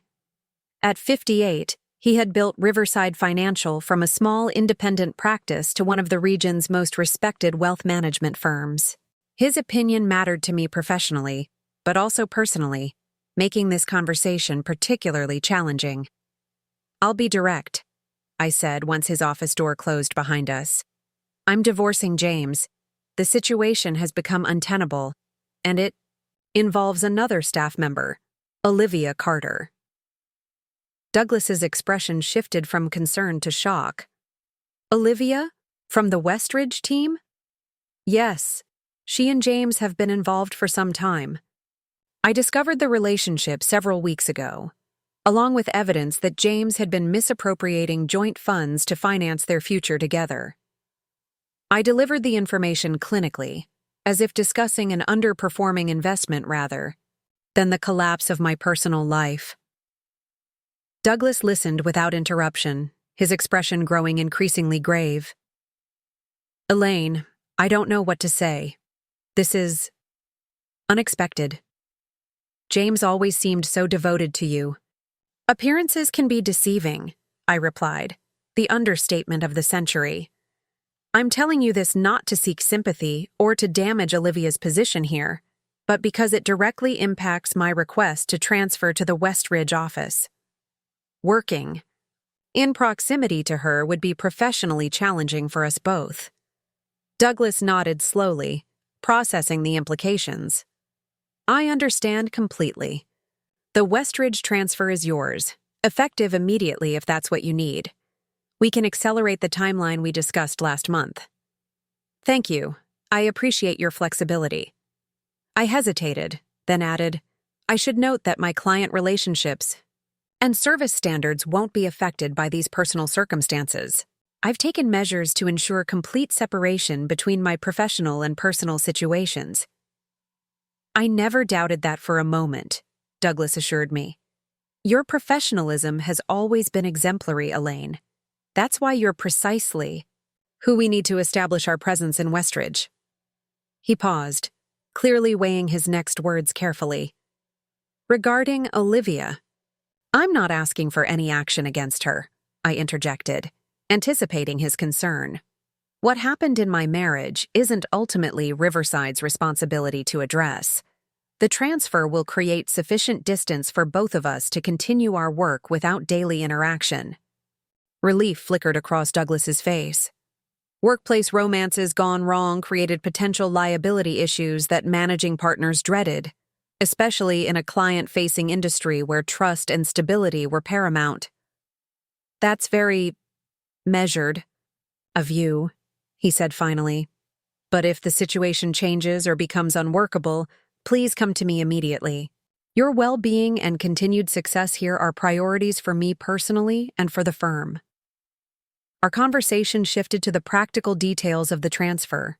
Timeline, client notifications, office space requirements. By the time I left Douglas's office, the foundation for my professional transition was solidly in place, another piece of my post-James future secured through careful planning and clear communication. As I crossed the office toward the elevator, a familiar voice called my name.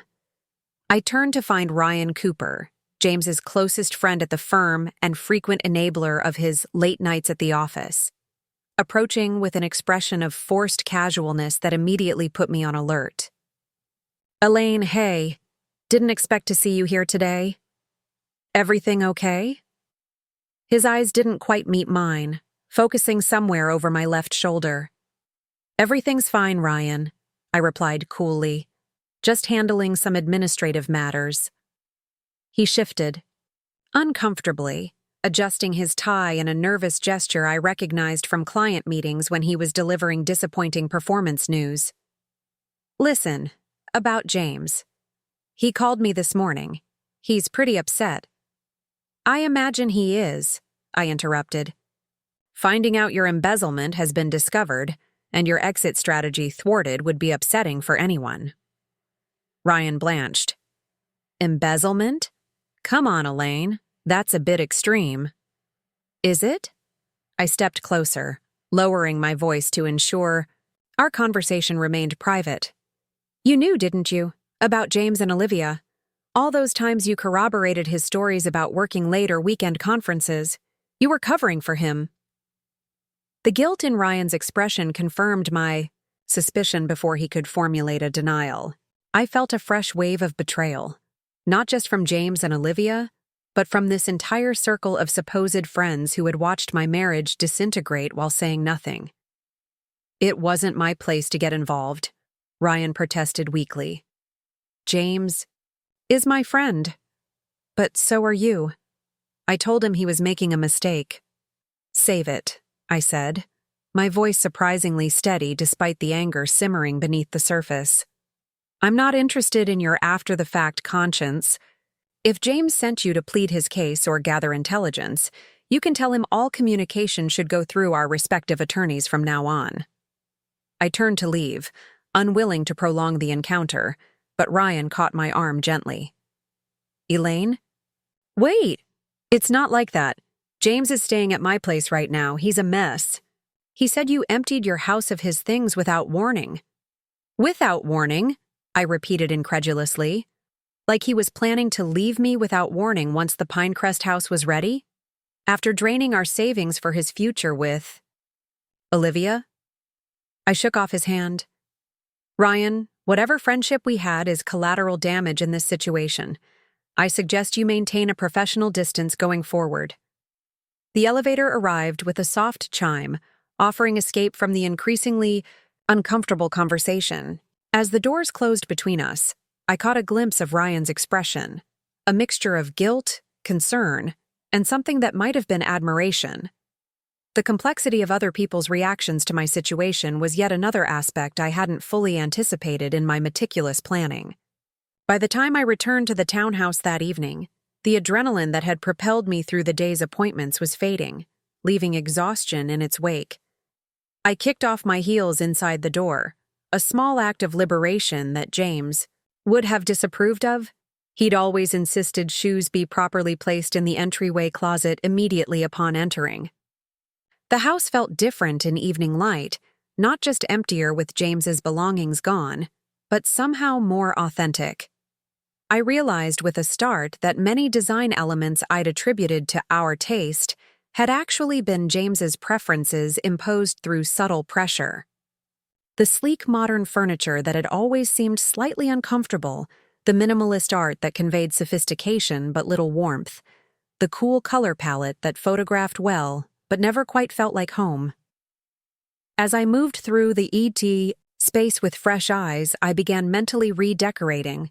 Warmer colors, more personal touches, furniture selected for comfort rather than aesthetic impact. Perhaps this was the first step in reclaiming not just my financial independence, but my personal identity as well. The phone call came exactly 23 days after I'd served James with divorce papers. I was in my new office at the Westridge satellite location, reviewing portfolio adjustments for the Peterson account when his name appeared on my screen. For a moment, I simply stared at it, my finger hovering over the decline button. We hadn't spoken directly since the confrontation at my parents' garden party.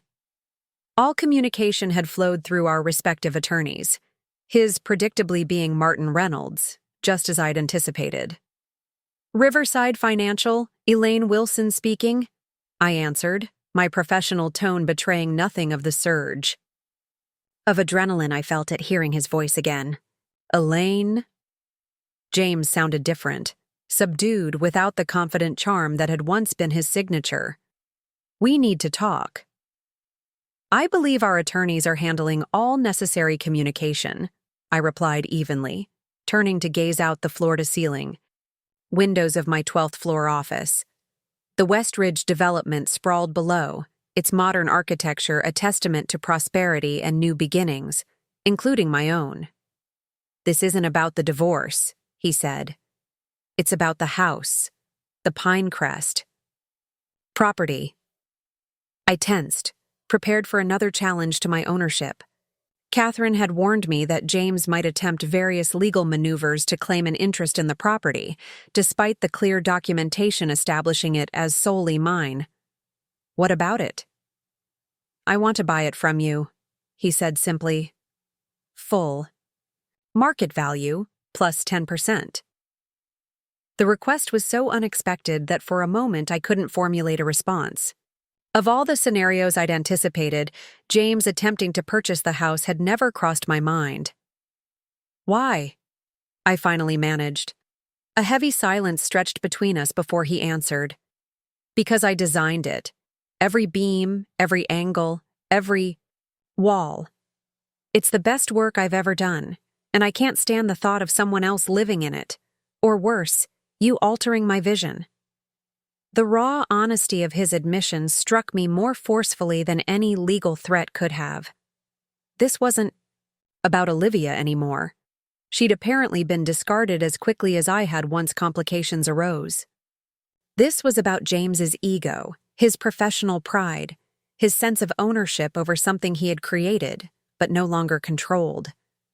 I see, I said, keeping my voice neutral, while my mind raced through implications and possibilities. And how exactly would you finance this purchase? Considering your recent financial difficulties. Another pause, this one briefer. I've secured independent financing. The partners were impressed with the Pinecrest design. They've offered me a significant advancement against future project shares. So the very talent that had built our marriage was now being leveraged to extract himself from its ruins. There was a certain ironic symmetry to it. I'll need to think about it, I replied, unwilling to make such a significant decision during this unexpected conversation. My attorney will contact yours to discuss terms if I decide to consider the offer. Elaine? James's voice took on an edge of urgency. This doesn't have to be hostile. We were good together once. Can't we at least handle this one thing civilly directly? The audacity of his appeal to civility after his months of deception nearly provoked a laugh. Civility ended when you drained our joint savings and planned to abandon our marriage without warning, I reminded him. Now we communicate through legal representation. That's not hostility, James. It's protection. I ended the call before he could respond, setting down my phone with hands that trembled slightly despite my outward composure. The encounter had disrupted the careful equilibrium I'd been building, reopening questions I thought I'd resolved about the property and my future plans for it. My desk phone buzzed, my assistant Melissa letting me know my next appointment had arrived. With practiced discipline, I pushed thoughts of James and his unexpected offer to a compartment in my mind that could be examined later, in private. Send them in, I instructed, straightening the portfolio materials before me and assuming the professional demeanor my clients expected. The rest of the workday passed in a productive blur: client meetings, portfolio reviews, strategy sessions. With the Westridge team, the satellite office had been operational for just under 2 weeks, and already we were establishing a rhythm that felt both familiar and refreshingly different from the downtown headquarters. The smaller, more intimate setting allowed closer collaboration among the advisors, and the location in Oak Ridge's fastest-growing commercial district attracted precisely the upwardly mobile professional clientele the firm had hoped to capture. By 5:30, I was the last advisor remaining, using the quiet to finalize presentations for the next day's meetings. The sunset painted the western sky in dramatic orange and purple, casting the office in golden light that gradually faded to the softer illumination of desk lamps and recessed lighting. This time of day had always been my most productive, the transitional hour when daytime bustle settled into evening contemplation. My phone chimed with a text message from Daniel. Family dinner at Mom and Dad's tonight, 7:30, no excuses accepted. Followed immediately by another. Mom's making her lasagna, the good kind with extra cheese. I smiled despite the fatigue settling over me.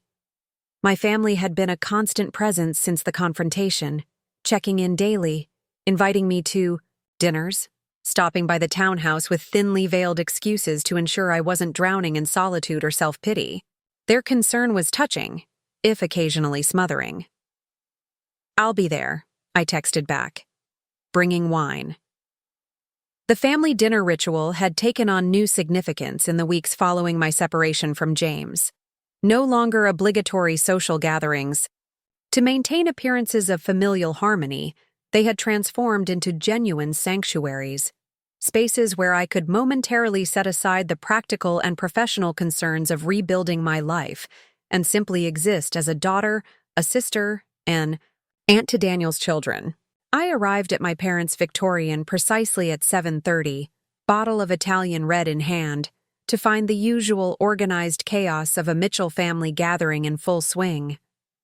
My father was in his favorite armchair, 7-year-old nephew Ben on his lap, as they examined what appeared to be rock specimens from Ben's latest science project. My mother moved between kitchen and dining room with practiced efficiency, while Daniel and Rachel set the table amid good-natured bickering about the proper placement of water glasses. Aunt Elaine! 4-year-old Sophie spotted me first, abandoning her coloring book to launch herself into my arms with the unrestrained enthusiasm only preschoolers can muster. I lost a tooth! See? She opened her mouth wide, displaying the gap where her lower incisor had been. Wow, I exclaimed with appropriate amazement. Did the tooth fairy come? Yes, she left me $5, Sophie reported triumphantly.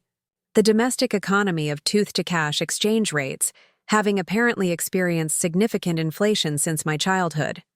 That's a very generous fairy, I commented, making eye contact with Rachel over Sophie's head. My sister-in-law rolled, her eyes with a smile that acknowledged parental indulgence. Elaine, perfect timing, my mother called from the kitchen doorway. Can you help with the salad? And taste the dressing? I tried a new recipe. The familiar routine enveloped me like a well-worn sweater, comfortable, expected, reassuring, in its predictability. For the next hour, we moved through the choreography of family dinner, serving food, complimenting the chef, sharing anecdotes from our days, gently teasing each other about long-standing family jokes and foibles. It wasn't until the children had been excused to watch a movie in the den that the conversation shifted to more adult concerns. "How's the new office?" my father asked, refilling wine glasses around the table. "Westridge seems to be booming. Almost it's exceeding projections," I confirmed. "We've already onboarded 15 new clients since opening, and the development continues to attract exactly the demographic we're targeting. And it's far enough from downtown that you don't have to worry about uncomfortable encounters," Daniel added, the unspoken name of Olivia hanging in the air. I nodded, grateful as always for my family's tacit understanding of the emotional landmines scattered throughout my professional landscape. Distance has its advantages. "Speaking of distance," my mother began carefully, "Margaret Wilson called me today." The mention of James's mother immediately shifted the atmosphere around the table. While I'd maintained that his parents weren't responsible for his actions, the reality of maintaining relationships with in-laws during divorce was inevitably complicated, especially given the public nature of our separation. "Oh?"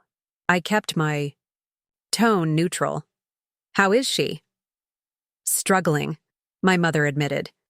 "She asked about you, whether you're doing well. She seems genuinely concerned." "That's kind of her," I said, meaning it despite the awkwardness. Margaret had always treated me like a daughter, not just a daughter-in-law. The loss of that relationship was another casualty of James's betrayal that I hadn't fully processed. "She also mentioned," my mother continued even more carefully, "that James has been asking about the Pinecrest house, whether you might consider selling it to him." I set down my wineglass with deliberate control. "He called me directly about that today, actually."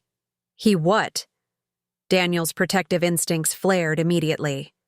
"That violates the agreement to communicate through attorneys." "It does," I acknowledged. "Though technically he can claim it. Was a business inquiry rather than a divorce matter."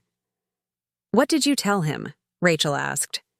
"That I'd think about it and any communication would go through proper channels." I paused, considering whether to share the full complexity of my reaction to James's offer. My family had been unfailingly supportive, but they also held strong opinions about how I should proceed with the divorce, generally favoring approaches that maximized James's discomfort and minimized his claims to shared assets. "Are you actually considering it?" My father's question cut to the heart of the matter, his economist's mind likely already calculating the financial implications. "I don't know," I admitted, surprising myself with the candor. "From a purely financial perspective, his offer is excellent. Market value plus 10% for a property that isn't even completed yet. In this economic climate, that's significant." "But it's not just about money," my mother observed quietly. "No," I agreed. "It's also about—" I struggled to articulate the conflicting emotions James's offer had stirred. "Principle, I suppose. About not letting him have what he wants after everything he's done." "Spite is a perfectly valid reason to make a financial decision," Daniel declared, raising his glass in a mock toast that earned him a reproving look from Rachel. "It's not spite exactly," I tried to explain. "It's more that selling him the house feels like conceding something, even if I profit financially." "Or," Rachel suggested gently, "perhaps keeping a house you never intended to live in alone is holding on to something that might be better released." My sister-in-law's insight cut closer to the truth than I'd been willing to acknowledge to myself. The Pinecrest house had been designed for the family James and I had planned to create together. Spacious rooms for children we'd discussed having, a home office suite for 2 professionals, entertaining spaces for the social life we'd cultivated as a couple. Even before discovering his betrayal, I'd experienced occasional doubts about whether the house truly reflected my personal tastes or merely James's architectural vision with my pragmatic adjustments. "You don't have to decide immediately," my father reminded me. "The property isn't going anywhere." "Actually, that's not entirely true," I corrected him. "The development has a completion deadline for the initial phase.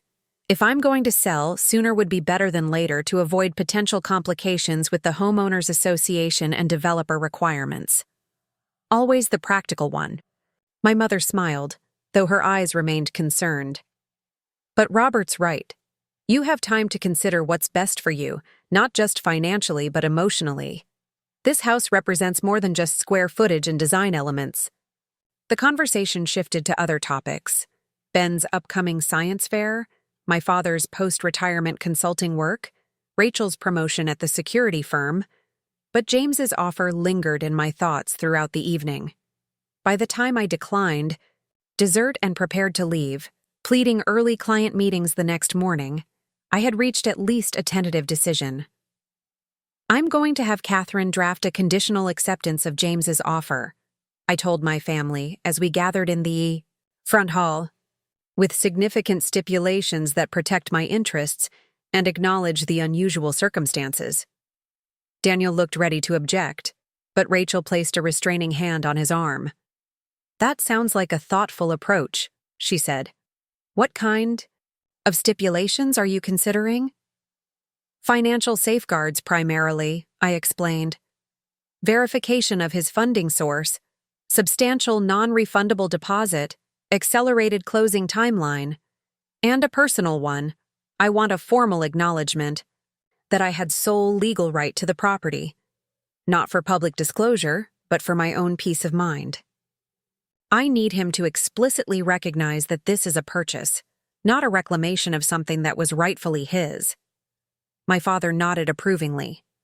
"Protecting both your financial and emotional interests. Wise." "Are you sure about this, Elaine?"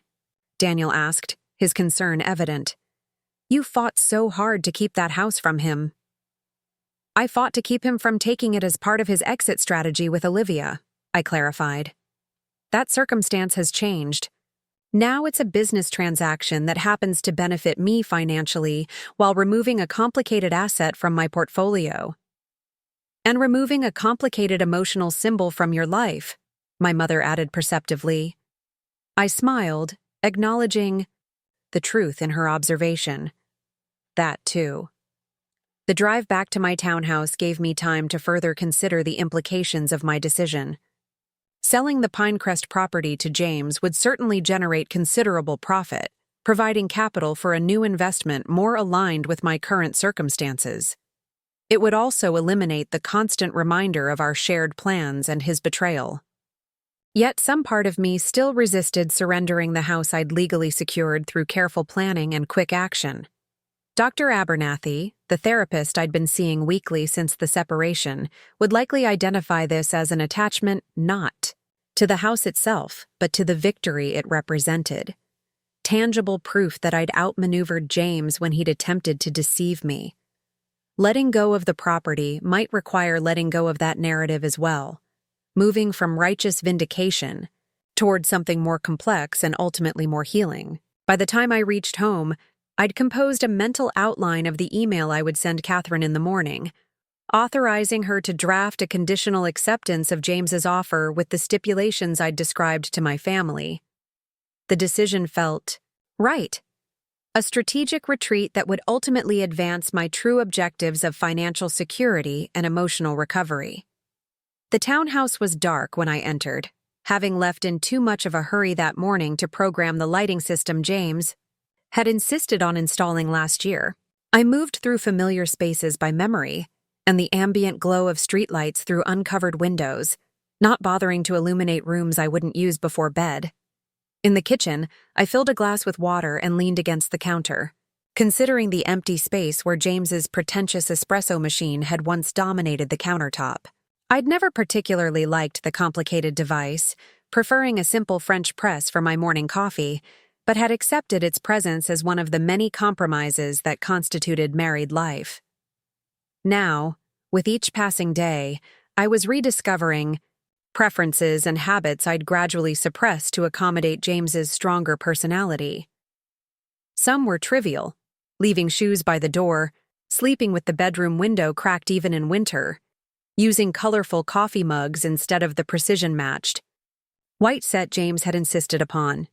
Others were more significant, reconnecting with friends he'd subtly discouraged, considering a professional certification program he'd dismissed as unnecessary, exploring mindfulness practices he'd characterized as New Age nonsense. The cumulative effect was both liberating and disorienting, like stepping out of a costume I'd worn so long I'd forgotten it wasn't my own skin. Who was Elaine Wilson without James? What did she truly want from her career, her home, her relationships? These questions occupied my quieter moments, pushing beyond the immediate practical concerns of divorce proceedings and financial reorganization. My phone chimed with an email notification, Catherine responding to a question I'd sent earlier, about division of retirement assets. Even at 9:30 p.m., my attorney remained diligently attentive to my case, a commitment that justified her considerable hourly rate. I scanned her response, noting with satisfaction her strategic approach to countering James's latest settlement proposal. Another notification followed immediately, this one from the security system at the Pinecrest property, alerting me to motion detected at the front entrance. I'd had cameras installed after securing sole ownership, a precaution Catherine had recommended given the contentious circumstances of the separation. I opened the alert, expecting to see a construction worker or property inspector making a late visit. Instead, the high-definition footage showed James standing on what would have been our front porch, staring up at the house with an expression I couldn't quite interpret. Not anger or resentment, but something more complex. Wistfulness, perhaps, or regret. He held what appeared to be architectural plans, occasionally glancing down at them before looking back at the partially completed structure. After several minutes, he refolded the plans and returned to his car, not the luxury sedan he'd driven. During our marriage, I noted, but a more modest vehicle that suggested his financial circumstances had indeed changed as dramatically as mine. The footage disturbed me more than I wanted to admit. Seeing James at the house, alone rather than with Olivia, studying his own designs with such evident longing, humanized him in a way that complicated my carefully constructed narrative of villainous betrayal. It reminded me that behind his deception and selfishness was a person with his own dreams and disappointments, his own version of our shared story. Dr. Abernathy had encouraged me to move toward this more nuanced understanding, suggesting that perpetuating a simplistic villain narrative ultimately impeded my own healing. You don't have to forgive him, she'd said during our last session, but recognizing his humanity, flawed and hurtful as it's been, allows you to release some of the anger that's binding you to this pain. I closed the security alert, deciding not to mention James's visit to Catherine. It violated no legal restrictions, represented no threat to the property, and ultimately changed nothing about my decision to sell him the house. If anything, it confirmed that his desire to purchase it stemmed from genuine attachment to his architectural creation, rather than some complicated scheme involving Olivia. As I prepared for bed, following my own preferred evening routine rather than the elaborate skincare regimen James had encouraged, I reflected on the strange new terrain I was navigating. For 7 years, my identity had been increasingly defined by my relationship with James, my choices subtly shaped by his preferences and expectations. Now I was rediscovering myself, not as the naive young woman I'd been before meeting him, but as someone tempered by experience, wiser about human nature, more protective of my autonomy. The following morning, I sent the authorized email to Catherine outlining my conditions for accepting James's offer on the Pinecrest property. Her response came within hours, approving my approach and promising to draft appropriate documents by the end of the week. With that decision made, I turned my attention fully to the day's professional responsibilities, finding satisfaction in the clear objectives and measurable outcomes of financial advising that provided such welcome contrast to the messy ambiguities of personal life. 3 weeks later, I stood in the spacious foyer of the Pinecrest house, surrounded by the soaring ceilings and dramatic sightlines of James's architectural vision. The property was nearly complete now, lacking only final fixtures and cosmetic finishes. Sunlight streamed through floor-to-ceiling windows, illuminating spaces designed for a life I would never live. Catherine stood beside me, documents in hand for the final walkthrough before closing. James's attorney, Martin Reynolds, waited near the front entrance, engaged in quiet conversation with the closing agent from the title company. James himself maintained a respectful distance, examining a detail of the kitchen cabinetry with professional interest rather than approaching me directly. "Everything appears to be in order," Catherine murmured, reviewing the inspection report one final time. "The property condition is consistent with the stage of construction described in the purchase agreement, and all disclosures have been properly documented." I nodded, only half listening as I took a final tour of what might have been my home. Despite the pragmatic financial arguments that had ultimately convinced me to sell, standing in the physical space stirred complicated emotions. The master bedroom with its mountain views had been designed to capture morning light in precisely the way I preferred. The kitchen layout incorporated specific modifications I'd requested to accommodate my cooking habits. The library included custom shelving for my collection of financial history texts, yet interwoven with these personal touches were elements I recognized as concessions to James's aesthetic. The ultra-modern fixtures I'd found cold but accepted to please him, the open-concept design that prioritized impression over intimacy, the elaborate home theater system I'd never wanted, but he'd insisted was essential for a house of this caliber. "Elaine?" Catherine's voice drew me back to the present moment. "They're ready for signatures if you are." I rejoined the group gathered around a makeshift table in what would have been the dining room. James looked up as I approached, his expression carefully neutral, but his eyes conveying something more complex. Relief, perhaps, or gratitude. "I've reviewed all documents," Martin announced with the brisk efficiency that had characterized all our interactions. "Everything is in order on our side." The closing agent, a middle-aged woman with the practiced pleasantness of someone who regularly witnesses major life transitions, distributed signature pages with color-coded tabs indicating where initials and full signatures were required. "Ms. Wilson, if you could start here." The process was methodical and anticlimactic. Signatures and initials, confirmations of identities, formal acknowledgments of terms. With each signed page, I transferred ownership of not just a physical property but a future that would never materialize. By the time I reached the final document, I felt a curious lightness, as if setting down a heavy object I'd been carrying for too long. "And that completes the transaction," the closing agent announced with professional cheer. "Congratulations, Mr. Wilson. Ms. Wilson, the wire transfer has been confirmed by your financial institution." With formal business concluded, an awkward moment ensued as the professionals gathered their materials and prepared to depart, leaving James and me momentarily alone in the echoing space of the foyer. I had no intention of engaging in personal conversation, having maintained strict professional boundaries throughout the transaction, but James stepped forward before I could make my exit. "Elaine," he began, his voice low enough that only I could hear. "Thank you. I know you could have refused to sell." I met his gaze directly, noting the subtle signs of strain that had appeared since our separation. New lines around his eyes, a certain hollowness in his cheeks that suggested weight loss. "It was a business decision," I replied evenly. "The offer made financial sense." "Still," he persisted, "I appreciate it.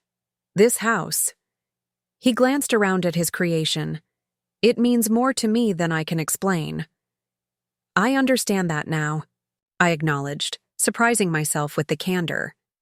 "It's your vision, your design. You should be the one to complete it." A flicker of something like hope crossed his features. Does that mean? It means exactly what I said, I interrupted, not wanting him to misinterpret professional courtesy as personal softening. The house is now legally yours, as it should have been from the beginning if you'd been honest about your intentions. His expression closed slightly at the reminder of his deception. I never meant for things to unfold as they did. But they did unfold that way, James. Through choices you made deliberately, repeatedly, over months. I kept my voice level, not allowing emotion to color the observation. Actions have consequences. Some of those consequences can be mitigated, like your ability to purchase this house despite your initial plan to take it from me. Others are permanent. He nodded slowly, accepting the finality in my tone. For what it's worth, Olivia and I?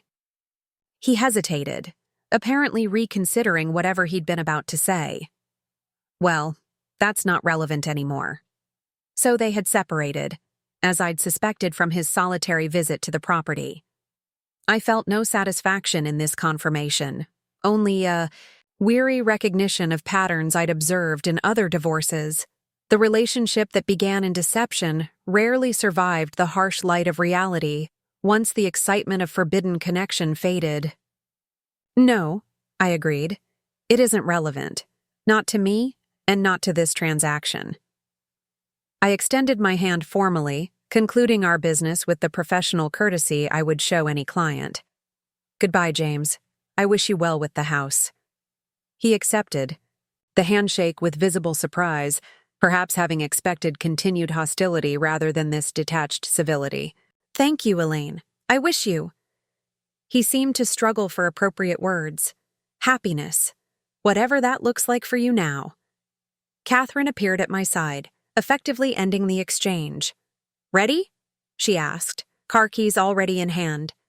At my nod, she led the way toward the front entrance, maintaining the protective buffer she'd established throughout our professional relationship. As we walked away from the house, away from James, away from the future we'd planned within those walls, I experienced not the grief or anger I might have expected, but a profound sense of completion. The sale represented the final severing of practical entanglements between us, a clean financial break to match the emotional one I'd been working toward. How do you feel? Catherine asked as we reached her car, legal briefcase stowed safely in the back seat. I considered the question carefully before answering. Lighter, I said finally, like I've set down something I no longer need to carry. She nodded approvingly. That's the ideal outcome in these situations. Not victory or vengeance, but release. As a veteran of countless high-conflict divorces, Catherine understood better than most the psychological weight of protracted battles, overshared assets, and broken promises. The funds should be available in your account by end of day, she continued, shifting to practical matters as we drove away from Pinecrest. Have you decided how you'll allocate the proceeds? I had, in fact, spent considerable time with Martin Chen developing an investment strategy for the substantial sum the sale had generated. The plan balanced immediate needs, long-term security, and something I hadn't prioritized in years: personal fulfillment. Most will go into diversified investments, I explained. Some for retirement enhancement, some for more aggressive growth opportunities. I've also allocated funds for a down payment on a new property, something smaller in the historic district downtown. A wise distribution, Catherine approved. And the contingency acknowledgement? She referred to the unusual stipulation I'd insisted upon, James's formal written recognition that I had held sole legal ownership of the property and that his purchase represented a new acquisition rather than recovery of a shared asset. The document held no practical legal value, but had been important to me as a matter of principle. I'll keep it with my important papers, I said. It's unlikely I'll ever need it, but it matters that he acknowledged the truth. Catherine finished for me. That's not unusual or unreasonable, Elaine. documentation of truth has value beyond legal enforceability.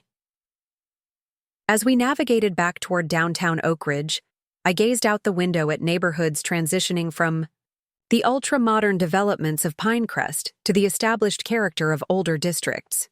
My thoughts turned to the small Victorian row house I'd toured the previous week, a historic property with original architectural details and a sun-filled garden room that had immediately felt more like home than the sleek modernity of the house I'd just sold.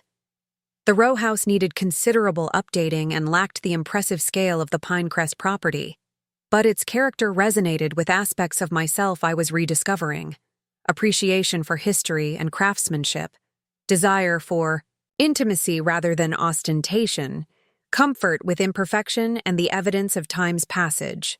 "I'm making an offer on the Maple Street property," I told Catherine, the decision crystallizing as I spoke.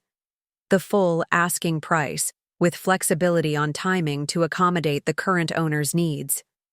She glanced at me with evident approval. "The Victorian? It suits you far better than that glass and concrete monument to modernity ever would have." I smiled, appreciating her candor. "I think so too.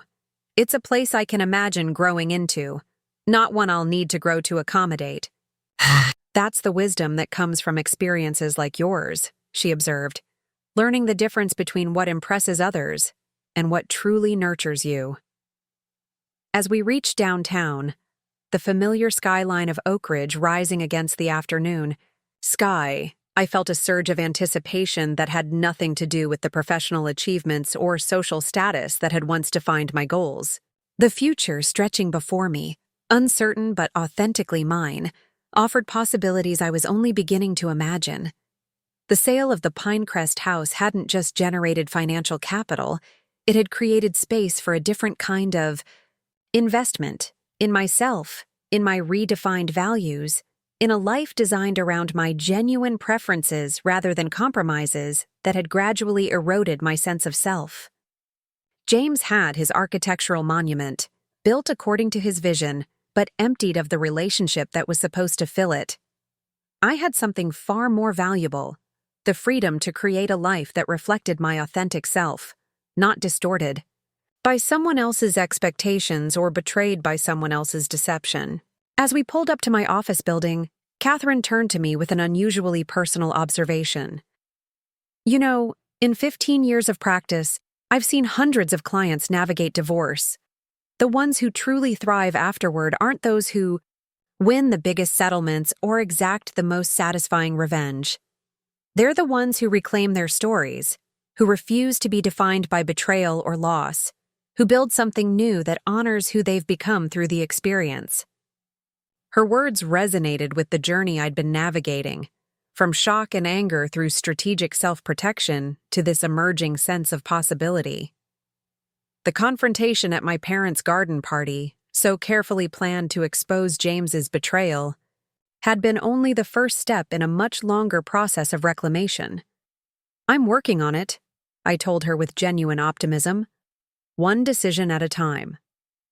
"That's all any of us can do," she replied with a rare smile. "And from where I'm sitting, you're doing it remarkably well." As I stepped out of her car and into the bright afternoon sunlight, I carried with me not just the financial proceeds of the transaction we'd completed, but a renewed conviction that the house James had coveted, the house he'd been willing to deceive and betray me to obtain, had never been the most valuable asset in our shared story. A perfect backdrop for tonight's celebration. The housewarming party was scheduled to begin in 2 hours. My official re-entry into Oak Ridge social life as the newly divorced, professionally thriving, emotionally resilient Elaine Wilson. The guest list included family, colleagues, and friends I'd reconnected with after years of gradual distancing during my marriage to James.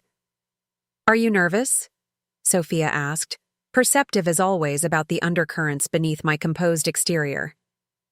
I considered the question honestly. "A little," I admitted. "It's the first time many of these people will see me since the divorce was finalized. I know there's been talk." "Of course there's been talk," Sophia shrugged, practical as always.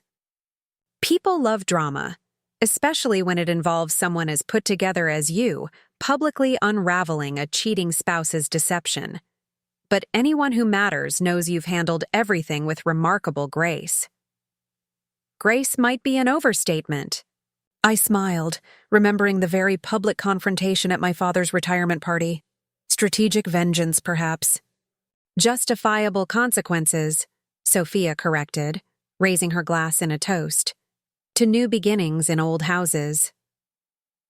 To foundations that last, I countered, clinking my glass against hers and taking a moment to appreciate how far I'd come in the past 9 months.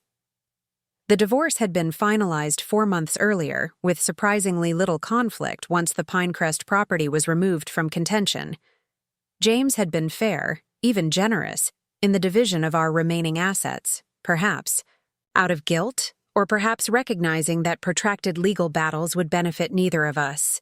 We had no children to consider, no family business to untangle, just the accumulated detritus of 7 years together to sort and separate. My professional life had blossomed at the Westridge office, my client roster expanding as my reputation for steady guidance through volatile markets grew. Just last month, Douglas had approached me about a junior partnership track, an opportunity that would have been unthinkable a year ago when I was still navigating the immediate aftermath of personal crisis. As my family arrived for the housewarming, my parents, Daniel and Rachel with their children, even my former in-laws Margaret and William, who had maintained a warm relationship with me despite the circumstances, I felt a profound sense of gratitude for the network of support that had sustained me through the darkest days of discovery and divorce. The house gradually filled with laughter and conversation, the Victorians' character-filled rooms providing perfect gathering spaces for the meaningful connections I now prioritized over the socially advantageous relationships James had always cultivated. Each guest who admired a carefully restored feature or commented on the warmth of the space affirmed that this home, unlike the Pinecrest property, truly reflected who I was rather than who someone else wanted me to be. Elaine, a familiar voice called from the entryway late in the evening. I turned to find Greg, Natalie's husband, standing somewhat awkwardly with an envelope in hand. "Greg," I greeted him with surprise. "Natalie mentioned you were traveling for work." "I was," he confirmed, shifting slightly. "Got back early. Listen, there's something you should probably know." He lowered his voice, glancing around to ensure privacy. "James is engaged to someone from the architectural firm, Charlotte Miller."